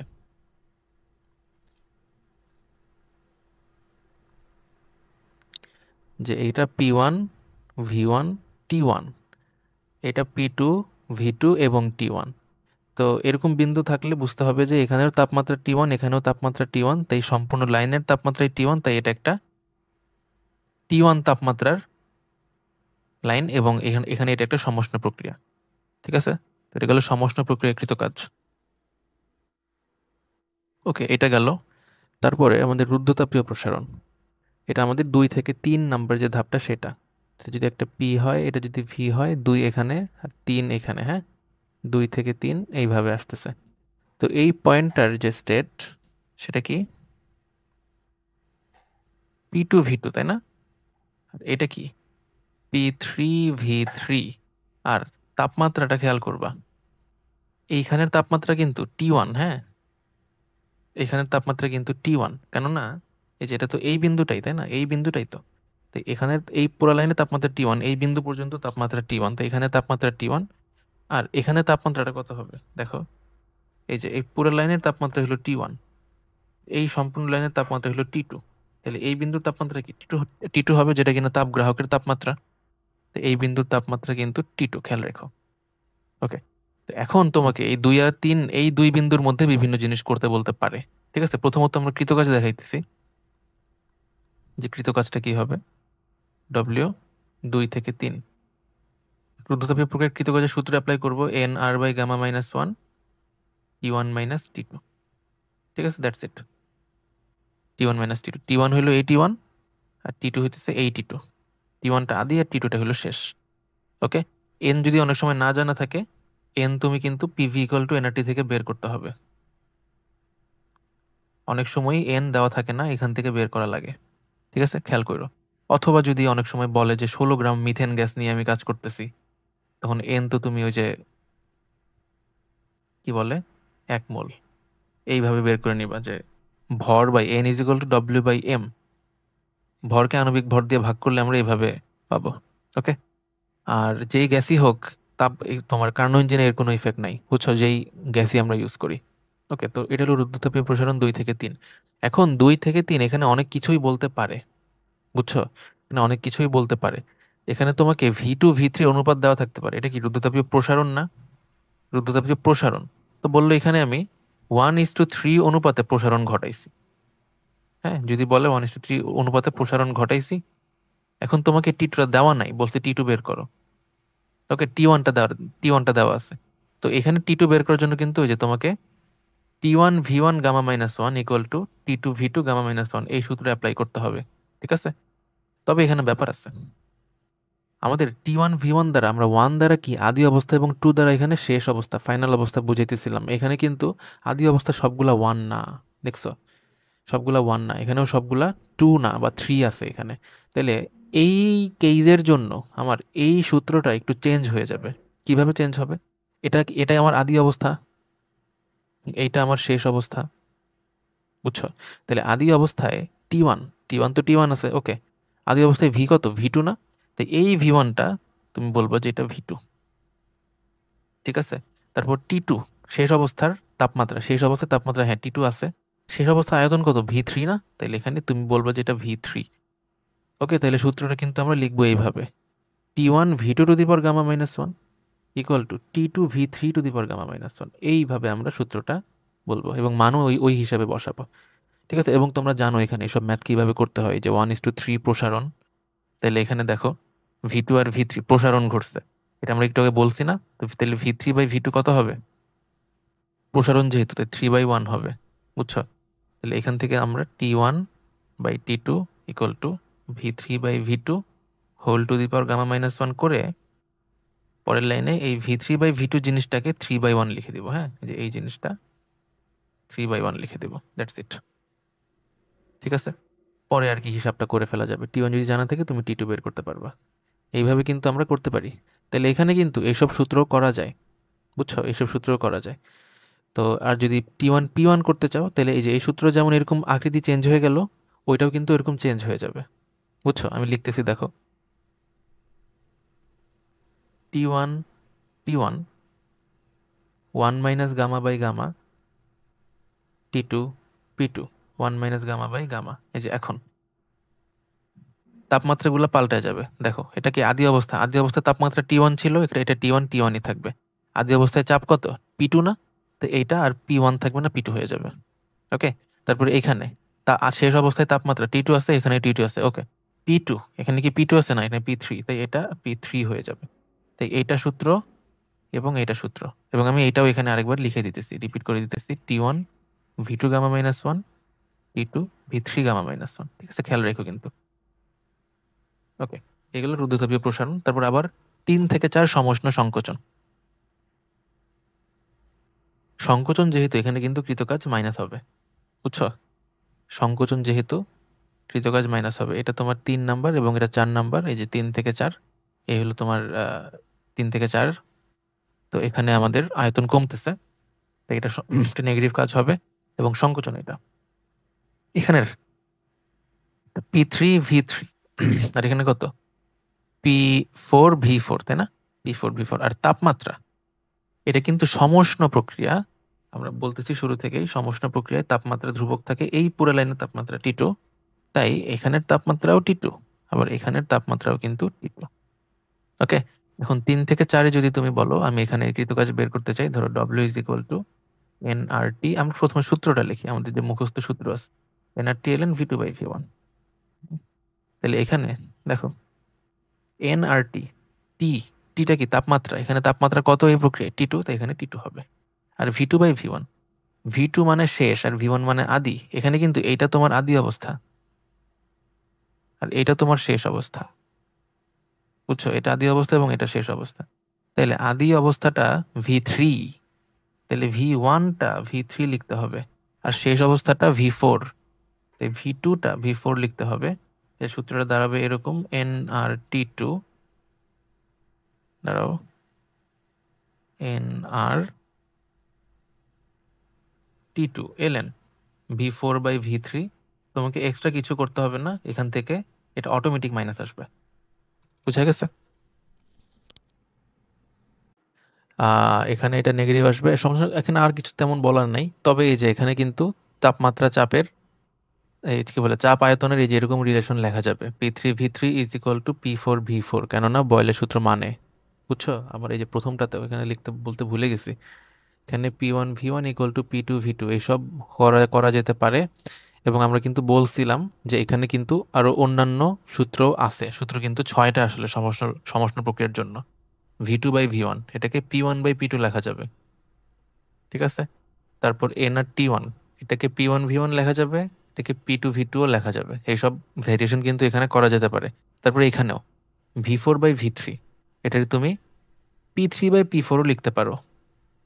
তারপর nRT2 এই জিনিসটাকে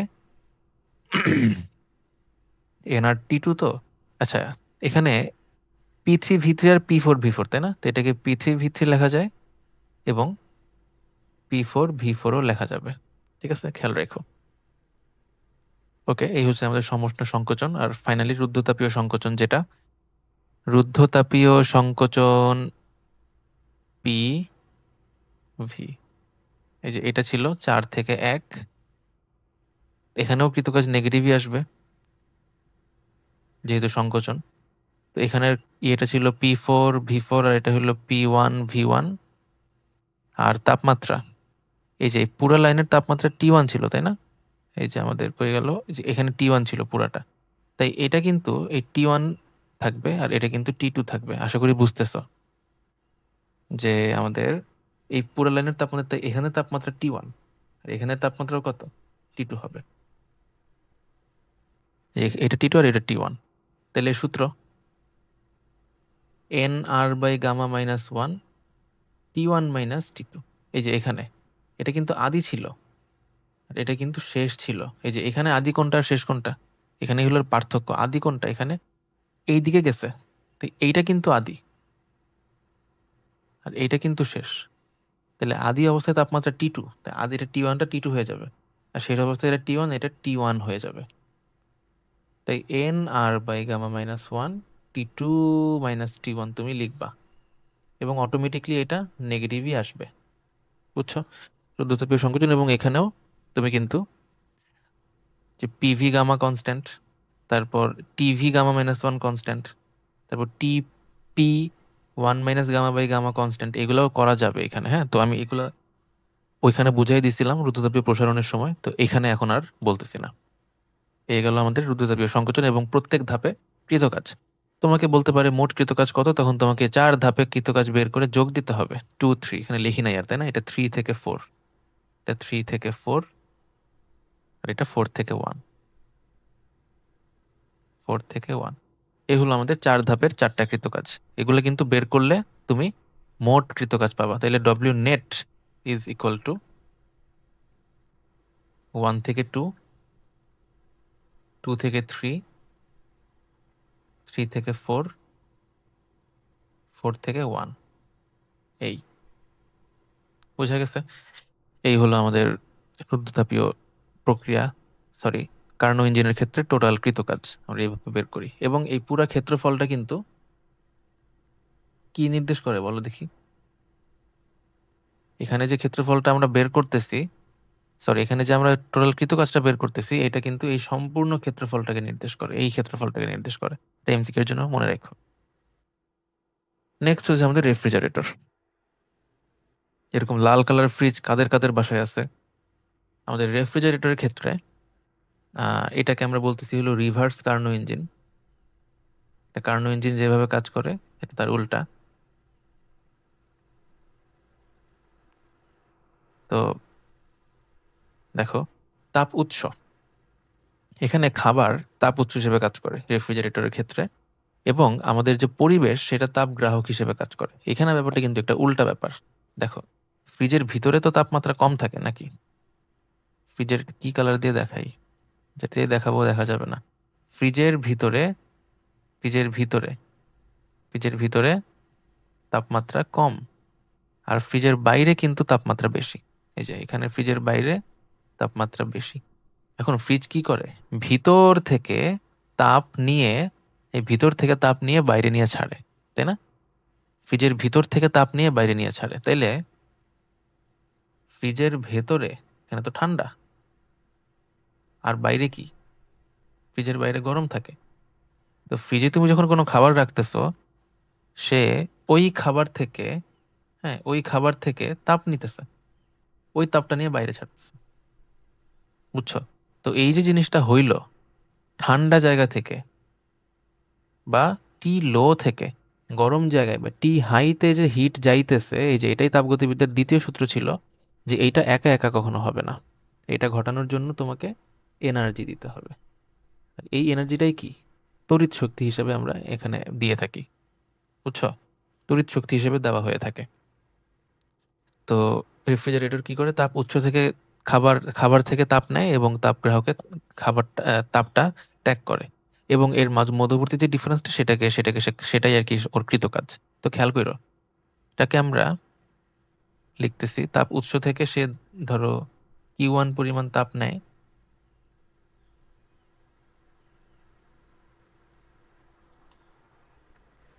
আচ্ছা, তো এখানে তাপ উৎসের এখানে কিন্তু তাপমাত্রা কম, হ্যাঁ, এখানে তাপমাত্রা কম আর এখানে তাপমাত্রা বেশি।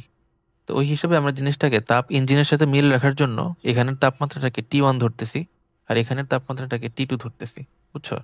তাহলে এর তাপ উৎস থেকে তাপ নিবে কতটুকু? Q2 তাপ নিবে, এবং তাপ গ্রাহকে তাপ ছাড়বে Q1 তাপ ছাড়বে। বুঝছো? এবং এই ঘটনাটা ঘটানোর জন্য বাইরে থেকে এনার্জি দিতে হবে, তাই না? বাইরে থেকে একটা, তোমাকে ডব্লিউ লিখতেছি আমরা, বা ডব্লিউ ইলেকট্রিক, ঠিক আছে? আচ্ছা, খালি ডব্লিউ লিখি। বাইরে থেকে একটা শক্তি তোমাকে দিতে হবে, যেটাকে আমরা ইলেকট্রিসিটি হিসেবে দিব।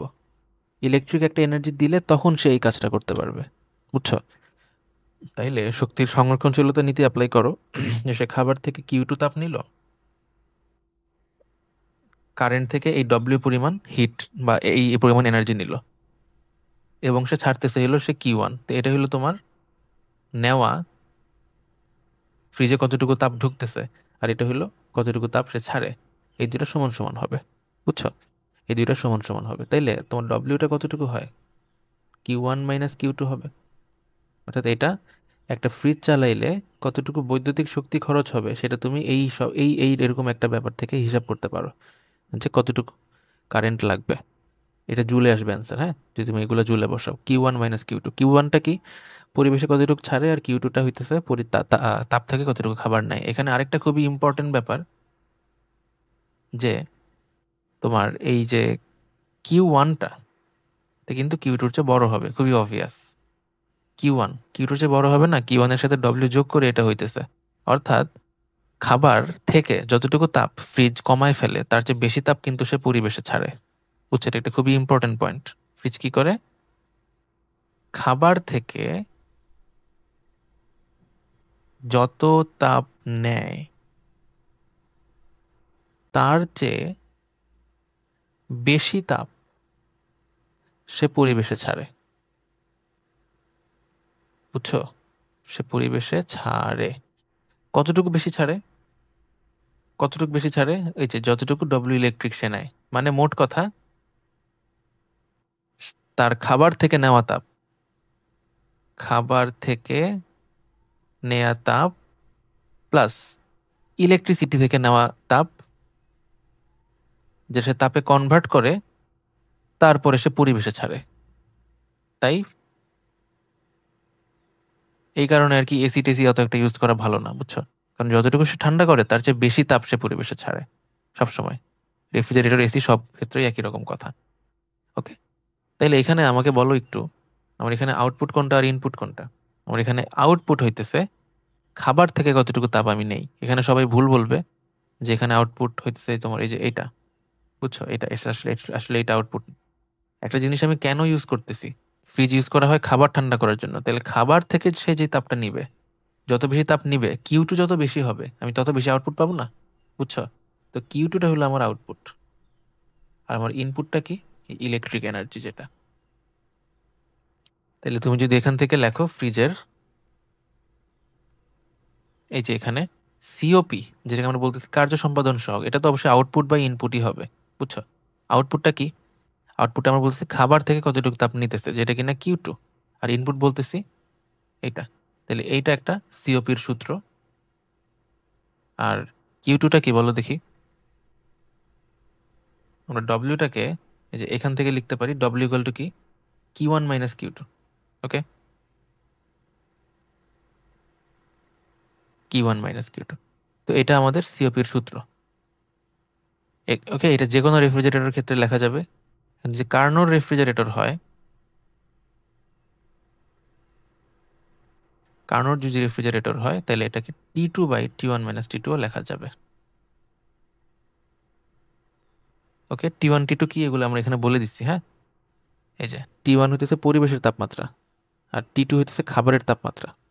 ওকে, বা ফ্রিজের ভিতরের তাপমাত্রা, সরি খাবারের তাপমাত্রা না, ফ্রিজের ভেতরের তাপমাত্রা। তো ফ্রিজের ক্ষেত্রে এই যে এখানে রেফ্রিজারেটরে যে সূত্র কাজে লাগানো হয় সেটা তাপগতিবিদ্যার দ্বিতীয় সূত্র, এবং ইঞ্জিনের সাথে সম্পর্ক এখানে লেখা আছে।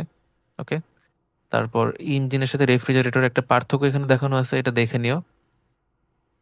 ওকে, এবং আমরা এখানে কার্য সম্পাদন সহগ বা COP, coefficient of performance, coefficient of performance, এটাকে আমরা এখানে ইয়ে করতে পারি। এটার মান এখানে কি লেখা আছে? লেখা নাই। এটার মান ছয়ের চেয়ে কম হয় সাধারণত, তবে এটা একের চেয়ে বেশি হয়, গ্রেটার দেন 1 হয়, বুঝছো? আর ইঞ্জিনের কর্মদক্ষতা অবশ্যই একের চেয়ে ছোট হবে। এই হলো আমাদের রেফ্রিজারেটর। ফাইনালি আমাদের এনট্রপি। এনট্রপির ক্ষেত্রে আমরা বেশি একটা ডিপে যাব না, অনেক কিছুই বলা যায়। গৃহীত বর্জিত তাপ, তাপের ঘনবর্জন যে তাপমাত্রায় ঘটে তাদের যে অনুপাত, সেটা হলো এনট্রপি। অর্থাৎ এরকম একটা জিনিস যে ধরো গৃহীত বা বর্জিত তাপ ডিকিউ, তাপের গ্রহণ বর্জন টি, টি তাপমাত্রায় ঘটতেছে, তাহলে এনট্রপির পরিবর্তন হবে এরকম D Q by T, D Q by T হবে। আর ডিকিউ জিনিসটা কি বলতো? গৃহীত বা বর্জিত তাপ, তো এটা প্লাস বা মাইনাস হইতে পারে। ওকে, তো ওই হিসেবে ডিএসও কিন্তু প্লাস বা মাইনাস হইতে পারে। ওকে, যদি তাপ গ্রহণ হয় তখন ডিকিউ পজিটিভ এবং ডিএস পজিটিভ। আর যদি তাপ বর্জন করে কোনো সিস্টেম, ওটার জন্য ডিকিউ মাইনাস হবে এবং এর কারণে ডিএসও মাইনাস হবে। ওকে, এবং এর এককটা কি? এই যে জুল এবং কুলম্ব, সরি কুলম্ব না, জুল পার ক্যালভিন। এই জুল পার ক্যালভিন, এটা হলো তোমার এন্ট্রপির একক। ওকে, তো D S is equal to DQ by T, এইটা সূত্র। তো আমাদের এন্ট্রপির এখানে এটা একটা সূত্র। ওকে, তো এটাকে আমরা S equal to del S equal to del Q by T লিখবো। এটা কখন হবে? তাপমাত্রা যদি কনস্ট্যান্ট থাকে, তাইলে তাপমাত্রা কনস্ট্যান্ট থাকলে, তাপমাত্রা চেঞ্জ হইলে আমাদের আরেকটা সূত্র আছে, সেটা কি? MS LN T2/T1। এই সূত্র কখন? যখন টি চেঞ্জ হয়, তখন তাপমাত্রা যখন চেঞ্জ হয় কোনো প্রক্রিয়ায়, তখন আমরা এন্ট্রপির সূত্র এটা ইউজ করি। ওকে, তো এই দুইটা সূত্র, আরো সূত্র আছে, ওগুলো আমাদের এখন আমরা এখন আর দেখাইতেছি না, আমাদের এইচএসির জন্য অতটা ইম্পর্টেন্ট না, বুঝছো? ওকে, তাইলে টি কনস্ট্যান্ট মানে কি? সমষ্ণ প্রক্রিয়া। তাই সমষ্ণ প্রক্রিয়ায় এন্ট্রপির সূত্র তুমি এটা ইউজ করবা। ওকে, আর যদি টি চেঞ্জ হয় কোনো প্রক্রিয়াতে, তাহলে আমরা এটা ইউজ করব। বুঝা গেছে? আর হচ্ছে তাইলে রুদ্ধতাপীয়তে কত, যে আমরা এটাকে কোথায় সামনে কি বলছি? না, বলা হয় নাই। রুদ্ধতাপীয় প্রক্রিয়া এন্ট্রপির পরিবর্তন 0, এটা আমরা শুরুর দিকে বলছিলাম, তো এটা খেয়াল রেখো। এটাও কিন্তু একটা সংজ্ঞা এন্ট্রপির, যে রুদ্ধতাপীয় প্রক্রিয়ায় বস্তুর যে তাপগতীয় ধর্ম স্থির থাকে তাকে এন্ট্রপি বলে। তো রুদ্ধতাপীয় প্রক্রিয়ায় এন্ট্রপি পরিবর্তন হয় না, রুদ্ধতাপীয় প্রক্রিয়ায় এন্ট্রপির পরিবর্তন শূন্য থাকে। ঠিক আছে। আর হ্যাঁ, ডিএস প্লাস মানে এন্ট্রপি বাড়া, ডিএস মাইনাস মানে এন্ট্রপি কমে যাওয়া। ঠিক আছে। এখন যেমন ধরো এরকম ম্যাথ তোমরা হয়তো দেখছো কিনা, -5 ডিগ্রি সেলসিয়াসের বরফ আছে, এটাকে আমি 50 ডিগ্রি সেলসিয়াসের ওয়াটার করতে চাই। এই প্রক্রিয়ায় এন্ট্রপির পরিবর্তন জিজ্ঞেস করে, এই প্রক্রিয়ায় এন্ট্রপির পরিবর্তন জিজ্ঞেস করে। তাইলে -5 ডিগ্রি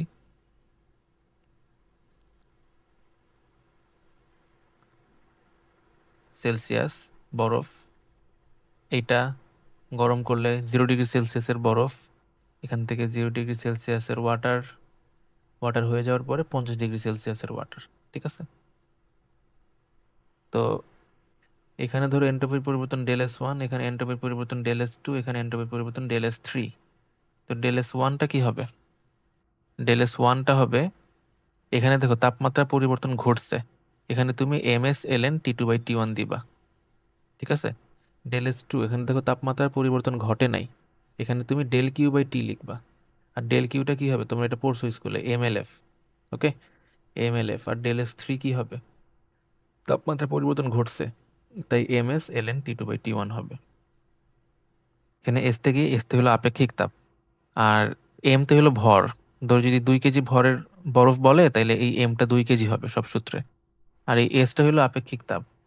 তো এখানে বরফ আছে, এটা বরফের আপেক্ষিক তাপ হলো 2100। ঠিক আছে। তারপর এখান থেকে এখানে, এখানে তো এটা পানি হয়ে গেছে, তাই পানির আপেক্ষিক তাপ হলো 4200। বুঝছো? এইভাবে আমরা জিনিসটা করবো। আর এলএফ কি? গলনের সুপ্ত তাপ 336000 জুল পার কেজি। এইভাবে আমরা এটাকে কাপঝাপ করে থাকি। ঠিক আছে। এই হলো তোমার এইভাবে আমরা এন্ট্রপির পরিবর্তনটা বের করি এইসব প্রসেসে। ΔS1 plus ΔS2 plus ΔS3 করলে তুমি টোটাল এন্ট্রপির পরিবর্তনটা পেয়ে যাবা জুল পার কেলভিন। ঠিক আছে। এখানে বিভিন্ন প্রক্রিয়া এন্ট্রপির পরিবর্তন বলা আছে, দেখে নিও। আর এখানে বিভিন্ন ইম্পর্টেন্ট জিনিস বলা আছে, হ্যাঁ, মাত্রা টাত্রা একক, এই হইতেছে আমাদের ব্যাপার। আর এন্ট্রপি শুধুমাত্র বাড়ে, কখনো কমে না, সব সময়ই বাড়ে, কখনোই কমা সম্ভব না। রেফ্রিজারেটর কি করে বলো তো? রেফ্রিজারেটর কি খাবার ঠান্ডা করে? তাইলে সে খাবারের এন্ট্রপি কমায়, খাবারের এন্ট্রপি কমায়। কিন্তু আমরা একটু আগে কি বললাম? একটা রেফ্রিজারেটর খাবার থেকে যতটুকু তাপ নেয় তার চেয়ে বেশি তাপ পরিবেশে ছাড়ে, তাইলে সে খাবারের এন্ট্রপি যতটুকু কমায়, সে পরিবেশের এন্ট্রপি তার চেয়ে বেশি বাড়ায় দেয়, কারণ সে পরিবেশে তার চেয়ে বেশি তাপ ছাড়তেছে। বুঝছো? খাবারের এন্ট্রপি কমায় এবং পরিবেশের এন্ট্রপি সে বাড়ায় দেয়, পরিবেশের এন্ট্রপি বাড়ায়। আর পরিবেশের এন্ট্রপিটা সে বেশি বাড়ায়, এটা বেশি হয়। আর খাবারের এন্ট্রপি সে কমায়, ছেড়ে এলো কম। তাই ওভারঅল এই প্রসেসের এন্ট্রপি বেশিই থাকে। তুমি এমন একটা উদাহরণও দেখাতে পারবো না যেখানে এন্ট্রপি কমতেছে। তাই এন্ট্রপি কমাতে গেলেও বেড়ে যাবে। এন্ট্রপি কমাইতে হইলে তোমার এমন একটা কিছু করতে হবে যেটা পুরা প্রসেসটার এন্ট্রপি আরো বাড়াই দিবে। তুমি হয়তো একটা জায়গার মধ্যে এন্ট্রপি কমাই ফেলছো, কিন্তু ওই ওই ওই কাজটা করার জন্য তোমার এমন কিছু করতে হবে যাতে ওভারঅল এন্ট্রপি বেড়ে যাবে। বুঝছো? সমষ্ণ প্রক্রিয়ায় এন্ট্রপির পরিবর্তন আমরা এগুলো বলে ফেললাম না যে এখানে দেখো সমষ্ণ প্রক্রিয়ায় যে এন্ট্রপি, দেখো এখানে আমাদের যে কৃতকাজের সূত্রটা ছিল সেটা কি ছিল? NRT ln v2/v1। আর সমষ্ণ প্রক্রিয়া আমরা কি বলছিলাম, du 0 থাকে, তাই না? তাহলে dq equal to du plus dw হইলে duটা 0। তাহলে dq ইকুয়াল টু dq সমান dw, তাহলে এই wটাকে আমরা q লিখতে পারবো, কারণ q আর w সমান সমান। আর এন্ট্রপির জিনিসটা কি, পরিবর্তনটা কি, ডেল কিউ বাই টি না? তাহলে ডেল কিউ যদি এইটা হয়ে থাকে nRT ln v2/v1, তাহলে কি টি দিয়ে ভাগ দিলে টি কাটা যে nr ln v2/v1, এটা আমরা লিখতে পারি। এটা সমষ্ণ প্রক্রিয়ায় এন্ট্রপির পরিবর্তনের সূত্র, বেশ ইম্পর্টেন্ট সূত্র। কার্নো ইঞ্জিনে কিন্তু এই সূত্র ইউজ করা যেতে পারে। কার্নো ইঞ্জিনে আমরা এন্ট্রপির কোনো কথা বলি নাই, কিন্তু কার্নো ইঞ্জিনে এটা ইউজ করা যেতে পারে। তোমাকে বিভিন্ন স্টেপে এন্ট্রপি পরিবর্তনের কথা বলতে পারে কিন্তু, বুঝছো? nr ln v2/v1। ওকে, এই v1 v2 এই জিনিসটাকে তুমি আবারও p1/p2 লিখতে পারবা। ওকে, তো এটা মনে রেখো, কার্নো ইঞ্জিনের ক্ষেত্রেও ইউজ করা যেতে পারে, বুঝছো, বিভিন্ন ধাপের জন্য। রুদ্ধতাপীয় প্রক্রিয়া এন্ট্রপির পরিবর্তন ইজ ইকুয়াল টু 0। ঠিক আছে, রুদ্ধতাপীয় প্রক্রিয়া এন্ট্রপির পরিবর্তন 0। এখানে আর কোনো ব্যাখ্যা নেই। রুদ্ধতাপীয় প্রক্রিয়া মেইনলি কি হয়, তাপের আদান প্রদান হয় না। তো ডিএস এর সংজ্ঞাই তো dq/t। তাপেরই যদি আদান প্রদান না হয়, তাহলে আর এন্ট্রপির কি পরিবর্তন হবে, বুঝছো? তারপর প্রত্যাবর্তী প্রক্রিয়া এন্ট্রপির পরিবর্তন 0।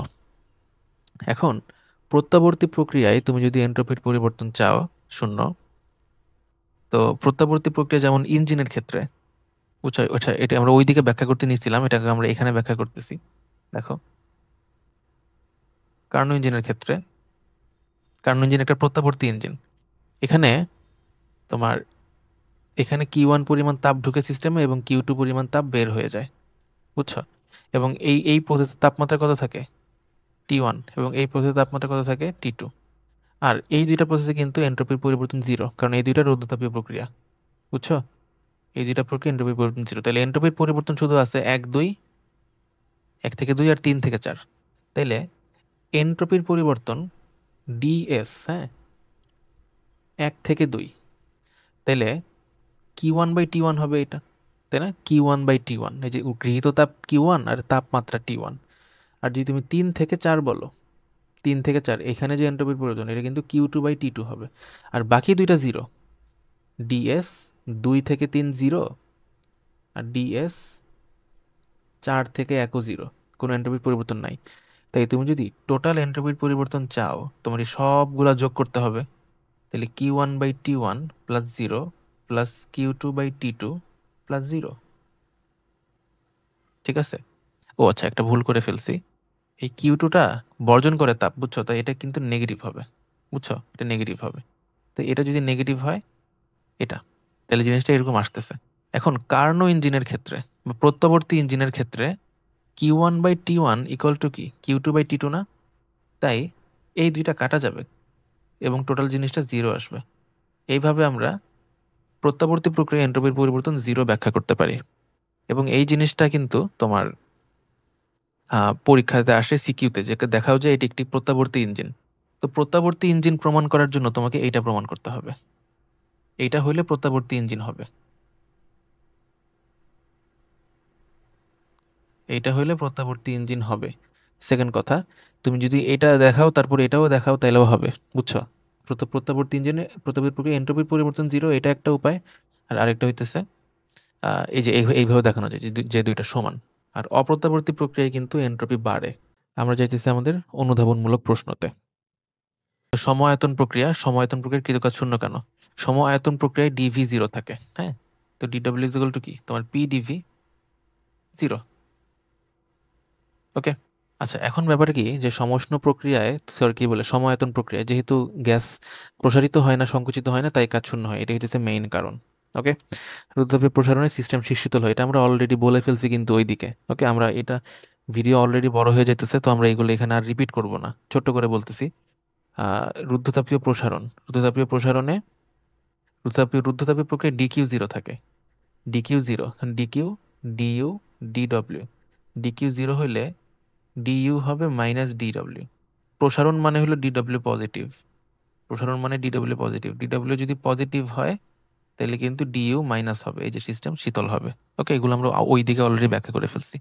রুদ্ধতাপীয় সংকোচনে সিস্টেমের অভ্যন্তরীণ শক্তি বৃদ্ধি পায় কেন, সেম প্রশ্ন। রুদ্ধতাপীয় সংকোচন যদি হয় তাইলে ডিডব্লিউ নেগেটিভ হবে। ডিডব্লিউ নেগেটিভ হইলে মাইনাসে মাইনাসে প্লাস হয়ে ডিইউ প্লাস হয়ে যাবে। ডিইউ প্লাস মানে জিনিসটা গরম হবে। আচ্ছা, যারা থিওরি পার্টটা স্কিপ করে এখানে আসছো, তোমরা থিওরি পার্টে দেখো আমি সমষ্ণ প্রক্রিয়া, রুদ্ধতাপীয় প্রক্রিয়া আলাদা আলাদা করে পড়াইছি। তো যেখানে রুদ্ধতাপীয় প্রক্রিয়া পড়ানো হয়েছে ওইখানে আমি এই জিনিসগুলো ব্যাখ্যা করছি ভালো মতো। ওকে, তো এটা ওইখান থেকে তোমরা একটু দেখো। প্রসারণ সংকোচন গেল। মোলার আপেক্ষিক তাপ এত বলতে কি বোঝায়? মোলার আপেক্ষিক তাপের যে সংজ্ঞা, এক মোল গ্যাসের তাপমাত্রা 1 কেলভিন বৃদ্ধি করতে যত তাপ লাগে ওইটাই। তাহলে একটা গ্যাসের মোলার আপেক্ষিক তাপ এত বলতে বোঝায় যে ওই গ্যাসের 1 মোল গ্যাসের তাপমাত্রা 1 কেলভিন বাড়াইতে এতটুকু তাপ লাগে। ঠিক আছে। টায়ার বিস্ফোরণের সময় কি ধরনের তাপগতি প্রক্রিয়া সংঘটিত হয়? বিস্ফোরণের সময়, বিস্ফোরণ একটা হঠাৎ ঘটা প্রক্রিয়া, একটা দ্রুত গতির প্রক্রিয়া, তাই জিনিসটা রুদ্ধতাপীয় হবে। ঠিক আছে, রুদ্ধতাপীয় হবে। কেননা রুদ্ধতাপীয় প্রক্রিয়া তাপের আদান প্রদান হয় না। একটা প্রক্রিয়া যখন হঠাৎ বা দ্রুত ঘটে তখন সেটা তাপীয় লেনদেনের সময় পায় না। বুঝছো? তাপীয় লেনদেনের কোনো সময় পায় না, যার কারণে তাপের আদান প্রদানই হয় না। ওকে, যার কারণে এই জিনিসটাকে আমরা রুদ্ধতাপীয় বলি। আপেক্ষিক তাপ দুই প্রকার কেন? কারণ আমরা দুইটা কন্ডিশনে আপেক্ষিক তাপের কথা বলতে পারি। মোলার আপেক্ষিক তাপ বলছে যে এক মোল গ্যাসের তাপমাত্রা 1 কেলভিন বাড়াইতে কি পরিমাণ তাপ লাগবে, কি পরিমাণ তাপ লাগবে। ওকে, ভালো। এখন ব্যাপার কি যে এই 1 মোল গ্যাসের তাপমাত্রা 1 কেলভিন আমরা দুই কন্ডিশনে বাড়াইতে পারি। স্থির রেখে, কনস্ট্যান্ট প্রেশার স্থির রেখে, আর হলো ভলিউম স্থির রেখে। দুইভাবেই তাপমাত্রা বাড়ানো যায়। তো এই কারণে দুই প্রকার আপেক্ষিক তাপ আছে। সমষ্ণ প্রক্রিয়ায় অভ্যন্তরীণ শক্তি পরিবর্তন শূন্য কেন? কারণ সমষ্ণ প্রক্রিয়ায় তাপমাত্রা পরিবর্তন শূন্য। তাপমাত্রা পরিবর্তন যদি শূন্য হয়, তুমি সূত্র লিখতে পারো DU is equal to NCV DT. তো ডিটি যদি জিরো হয় তো ডিইউ জিরো হবে। তো অন্তস্থ শক্তির পরিবর্তন শূন্য। বুঝা গেছে? ওকে, তো এটা আরো আরো ব্যাখ্যা দিতে পারো যে তাপমাত্রা যদি না বাড়ানো হয় গ্যাসের অভ্যন্তরীণ শক্তি বাড়বে না। কেন বাড়বে না? কারণ তাপমাত্রার কারণেই গ্যাসের অভ্যন্তরীণ শক্তি বাড়ে। বুঝছো? তাপমাত্রা বাড়লেই অণুগুলা বেশি ছোটাছুটি করে। তাপমাত্রা যদি কনস্ট্যান্ট থাকে, গ্যাসের অণুগুলো আগের মতোই থাকবে, যার কারণে অভ্যন্তরীণ শক্তি বাড়বেও না, কমবে না, তাই পরিবর্তন শূন্য হবে। তাপ উৎস তাপগ্রাহকের তাপমাত্রা পার্থক্য কমে গেলে দক্ষতা কমে যায়। ব্যাখ্যা করো। আমাদের কর্মদক্ষতা কি কার্নো ইঞ্জিনের ক্ষেত্রে 1 মাইনাস T2/T1, তাই না? তাহলে দেখো এটাকে এটাকে আমরা লসাগু নিয়ে এইভাবে লিখতে পারি। তাহলে এই যে এটা কি তাপ উৎস তাপ গ্রাহকের তাপমাত্রার পার্থক্য না? তো এইটা যত বেশি হবে তাপমাত্রা, এই তোমার কর্মদক্ষতা তত বেশি হবে। বুঝছো? এটা যত বেশি হবে এটা তত বেশি হবে। এরকম কিন্তু সিকিউও আছে, তোমরা জানো। 1 মাইনাস T2/T1, যদি T2 তুমি বাড়াও, T2 বাড়াইলে কি হবে? কর্মদক্ষতা কমে যাবে। তো আমাদের কর্মদক্ষতা বাড়ানোর জন্য T1 কে বাড়াইতে হবে অথবা T2 কে কমাইতে হবে। বুঝছো? এরকম ম্যাথ তোমরা করছো। সমায়তন প্রক্রিয়ায় সিস্টেমে প্রদত্ত তাপ সম্পূর্ণটাই অভ্যন্তরীণ শক্তি বৃদ্ধির কাজে ব্যবহৃত হয়। সম আয়তন প্রক্রিয়া DW positive, sorry DW zero, তো DQ equal to DU plus DW। তো DW যেহেতু জিরো, তাহলে সম আয়তন প্রক্রিয়ায় সিস্টেমে প্রদত্ত তাপ সম্পূর্ণটাই অভ্যন্তরীণ শক্তি বৃদ্ধির কাজে ব্যবহৃত হয়। হ্যাঁ, তাহলে DW যদি জিরো হয় তাহলে DQ ইকুয়াল টু DU হবে। তাহলে প্রদত্ত তাপ কি সম্পূর্ণটাই অভ্যন্তরীণ শক্তি হিসেবে ব্যয় হবে, অভ্যন্তরীণ শক্তিতে জমা হবে। উষ্ণতামিতিক পদার্থ হিসেবে পারদ ব্যবহার সুবিধা এখানে লেখা আছে, দেখে নিও। কার্নো ইঞ্জিনের কার্যনির্বাহক বস্তু পরিবর্তন করলে ইঞ্জিনের দক্ষতার পরিবর্তন হয় না কেন? কারণ এই জিনিসটা নির্ভর করে শুধুমাত্র তাপমাত্রার উপরে। উৎস এবং গ্রাহকের তাপমাত্রা, ভিতরে কি গ্যাস আছে সেটার উপরে কোনো ডিপেন্ডেন্সি নাই। সূত্র দিয়ে ব্যাখ্যা দিবা। কার্নো ইঞ্জিনের দ্বিতীয় ধাপে তাপমাত্রা হ্রাস ঘটে কেন? কার্নো ইঞ্জিনের দ্বিতীয় ধাপটা ছিল একটা রুদ্ধ তাপীয় প্রসারণ। আর এটা আমরা একটু আগে ব্যাখ্যা করলাম, রুদ্ধতাপীয় প্রসারণে কেন তাপমাত্রা কমে, ওই ওই ব্যাখ্যাটাই দিতে হবে। জগতের এন্ট্রপি বাড়তেছে। হ্যাঁ, জগতের এন্ট্রপি বাড়তেছে। এন্ট্রপি কখনো কমা সম্ভব না। তুমি যাই করো না কেন জগতের এন্ট্রপি বাড়বে, এটাই ব্যাখ্যা দিতে হবে। বুঝছো? যদি তুমি এন্ট্রপি কমাইতেও যাও, এন্ট্রপি যে কোনোভাবে বেড়ে যাবে। বুঝছো? ওই জিনিসগুলো আমরা যে ওইখানে বলছি রেফ্রিজারেটরের ব্যাপারটা, যে যতটুকু তাপ সে কমায় দেয়, যতটুকু এন্ট্রপি কমায় তার চেয়ে বেশি এন্ট্রপি সে পরিবেশের বাড়ায় দেয়। এই কারণে এন্ট্রপি কখনো কমানো সম্ভব না। সিপি অপেক্ষা সিভি ছোট কেন? এটা ভালো প্রশ্ন। তো সিপি হলো স্থির চাপে এবং সিভি হলো স্থির আয়তনে। তো খেয়াল করবা এখানে 1 মোল গ্যাস আছে, এখানেও 1 মোল গ্যাস আছে। এটা তাপমাত্রা আমি 1 কেলভিন বাড়াবো, এটা তাপমাত্রাও আমি 1 কেলভিন বাড়াবো, কিন্তু এটা কনস্ট্যান্ট তাপ, এটাই আমি করব কনস্ট্যান্ট ভলিউমে। বুঝছো? এখানে আমার ডিভি জিরো, এখানে কোনো আয়তন বাড়বে না। তাহলে এখানে আমি যে তাপটা দিব, যে তাপটা লাগবে সেটা হইতেছে তোমার কি, সিপি। আর এখানে যে তাপটা লাগবে সেটা হবে সিভি। তাহলে সিপি যখন হবে তখন দেখো গ্যাস গরম হবে, গ্যাস প্রসারণ হবে। কিন্তু এখানে গ্যাস খালি গরম হবে, গ্যাসের কোনো প্রসারণ হবে না। তাই এখানে কোনো কৃতকাজ নাই। তাই সিভিটা শুধুমাত্র গ্যাসের অন্তস্থ শক্তি বাড়াবে, কিন্তু এইটা গ্যাসের অন্তস্থ শক্তিও বাড়াবে এবং একটা কাজও হবে। বুঝছো? এখানে একটা কনস্ট্যান্ট ভলিউম হওয়ার কারণে, অর্থাৎ পিস্টনটা এখানে আটকানো আছে, যার কারণে এখানে পিস্টনটা উপরে উঠবে না, যার কারণে কোনো কাজও হবে না। বুঝছো? কেননা এটা সম আয়তন প্রক্রিয়া। তো এখানে এই এক্সট্রা একটা ডিডব্লিউ থাকে, যার কারণে সিপি অপেক্ষা সিভি ছোট হয়। এটাও বলতে পারো যে সিপি মাইনাস সিভি আর, যেটা গ্রেটার দেন জিরো, অর্থাৎ সিপি গ্রেটার দেন সিভি। বুঝছো? এন্ট্রপি পরিবর্তন সর্বদা ধনাত্মক, ওই একই কথা যে এন্ট্রপি বৃদ্ধি পায়। ওকে, ওইটাই ব্যাখ্যা দিতে হবে। রুদ্রতাপীয় প্রক্রিয়ায় গ্যাসকে সংনমিত করলে গ্যাসের তাপমাত্রা বৃদ্ধি পায়, সংকুচিত করলে, হ্যাঁ সেম, এটা বলে ফেলছি। রুদ্রতাপীয় প্রসারণ সংকোচনে অন্তঃস্থ শক্তির পরিবর্তন ব্যাখ্যা করো, ওইটাও বলে ফেলছি। বুঝছো? এটা প্লাস, এটা মাইনাস, অন্তঃশক্তির পরিবর্তন কি ডিইউ। তো এটা প্লাস হলে এটা মাইনাস, এটা মাইনাস হলে এটা প্লাস, এটাই। সেম প্রশ্ন বলা হয়ে গেছে, বলা হয়ে গেছে, একই প্রশ্ন আসতেছে, এটাও বলা হয়ে গেছে। পাত্রের দেয়াল অপরিবাহী রাখা হয় কেন? দেখো, রুদ্রতাপীয় প্রক্রিয়ায় তো ডিকিউ জিরো হওয়া লাগবে, তাই তো? ডিকিউ জিরো হওয়া লাগবে। তাইলে তোমার একটা প্রসেস, এখানে কোনো তাপীয় আদান প্রদান হওয়া যাবে না আমরা বলতেছি। তাইলে আমাদের যে এখানে পাত্রের যে দেয়ালটা আছে, হ্যাঁ, এই পাত্রের দেয়ালটা আমরা অপরিবাহী পদার্থের তৈরি করব, যার কারণে ভিতরের তাপ কখনো বাইরে আসতে পারবে না, ভিতরের তাপ কখনো বাইরে আসতে পারবে না। কথা বুঝছো?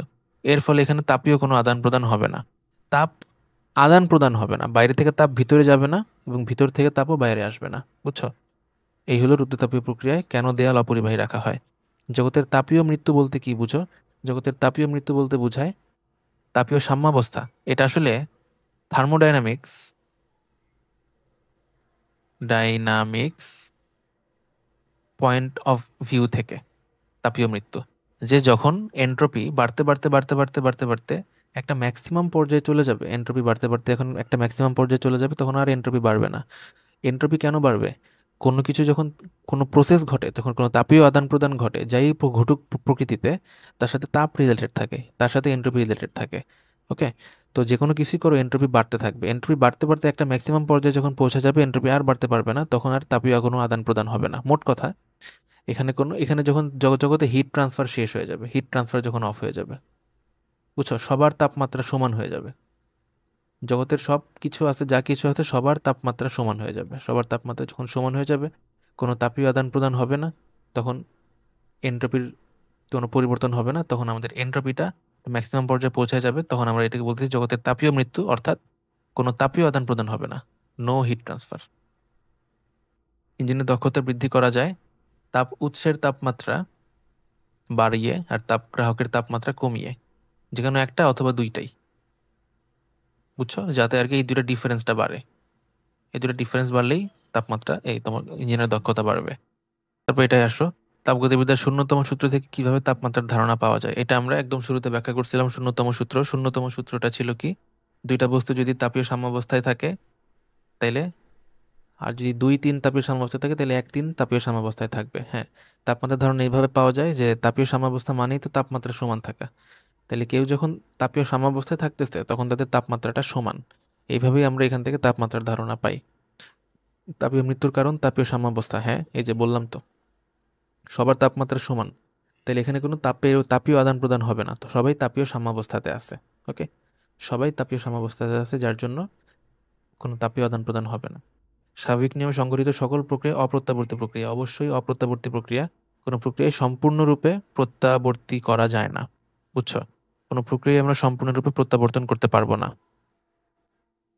তো কেন সকল প্রক্রিয়া অপ্রত্যাবর্তী হইতে হবে? আমরা কিছু কারণ বলতে পারি। এক হইতেছে ঘর্ষণ, ঘর্ষণের কারণে শক্তির অপচয় হয়, তাই সম্পূর্ণরূপে কোনো একটা প্রসেসকে আবার রিভার্স করা যায় না। বুঝছো? তারপর ধরো হিট লস হয়, যখন কোনো প্রসেস ঘটাতে গেলে তোমার এখানে তাপীয় ক্ষয় হবে। এই তাপীয় ক্ষয়ের কারণেও তুমি আর কি একটা প্রক্রিয়াকে সম্পূর্ণ রিভার্স করতে পারবে না। ধরো এ থেকে বি একটা প্রসেস, তুমি যখন বি থেকে এ হওয়াইতে চাবা, দেখবে যে বি থেকে এইটুকু এসে এটা থেমে গেছে, বি থেকে এতে পুরোটাতে আসে নাই।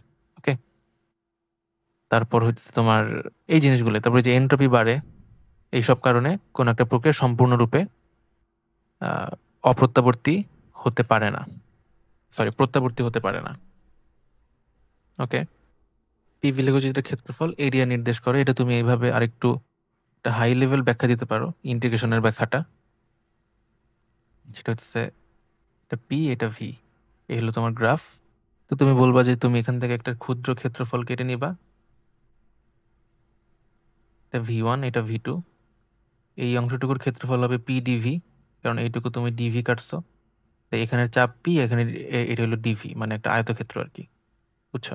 এই ক্ষুদ্র অংশ পরে ইন্টিগ্রেশন অফ পি ডিভি করলে তুমি সম্পূর্ণ কৃতকাজটা পাবা। তো এটা কৃতকাজ নির্দেশ করে। তাপীয় মৃত্যুর জন্য দায়ী এন্ট্রপি। হ্যাঁ, এন্ট্রপি বাড়তে বাড়তে যখন এন্ট্রপি ম্যাক্স হয়ে যাবে তখন তাপীয় আদান প্রদান হবে না, তখন তাপীয় মৃত্যু হবে। প্রথম সূত্রটি শক্তির নিত্যতা সূত্রের একটি বিশেষ রূপ মাত্র। হ্যাঁ, আমাদের ডি কিউ প্রদত্ত তাপ, এটা দুইটা অংশে ব্যয় হয় আমরা বলি।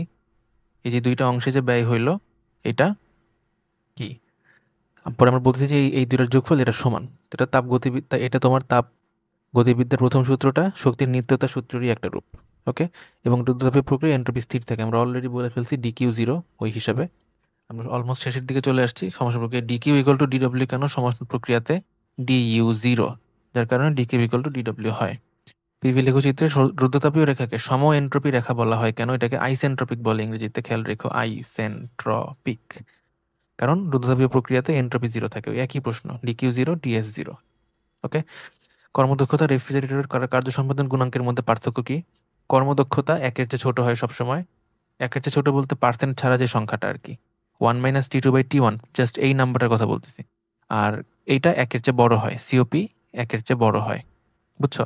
এটা একটা খুবই বড় পার্থক্য কার্য সম্পাদন সহগ এবং রেফ্রিজারেটরের কার্য সম্পাদন সহগ এবং ইঞ্জিনের কর্মদক্ষতার ভিতরে। ওকে, এবং আমাদের ক্লাস আমরা আজকে এখানেই শেষ করতেছি। আমাদের তাপগতিবিদ্যার আরেকটা ভিডিও আসবে যেখানে আমরা বেশ কিছু সিকিউ সলভ করে দিব খুবই অল্প সময়ের মধ্যে। যেই সিকিউগুলো করে ফেললে তোমাদের সম্পূর্ণ তাপগতিবিদ্যা কভার হয়ে যাবে। তো ওকে, আজকে আমরা এখানে শেষ করি। সবার জন্য অনেক শুভকামনা। ধন্যবাদ সবাইকে।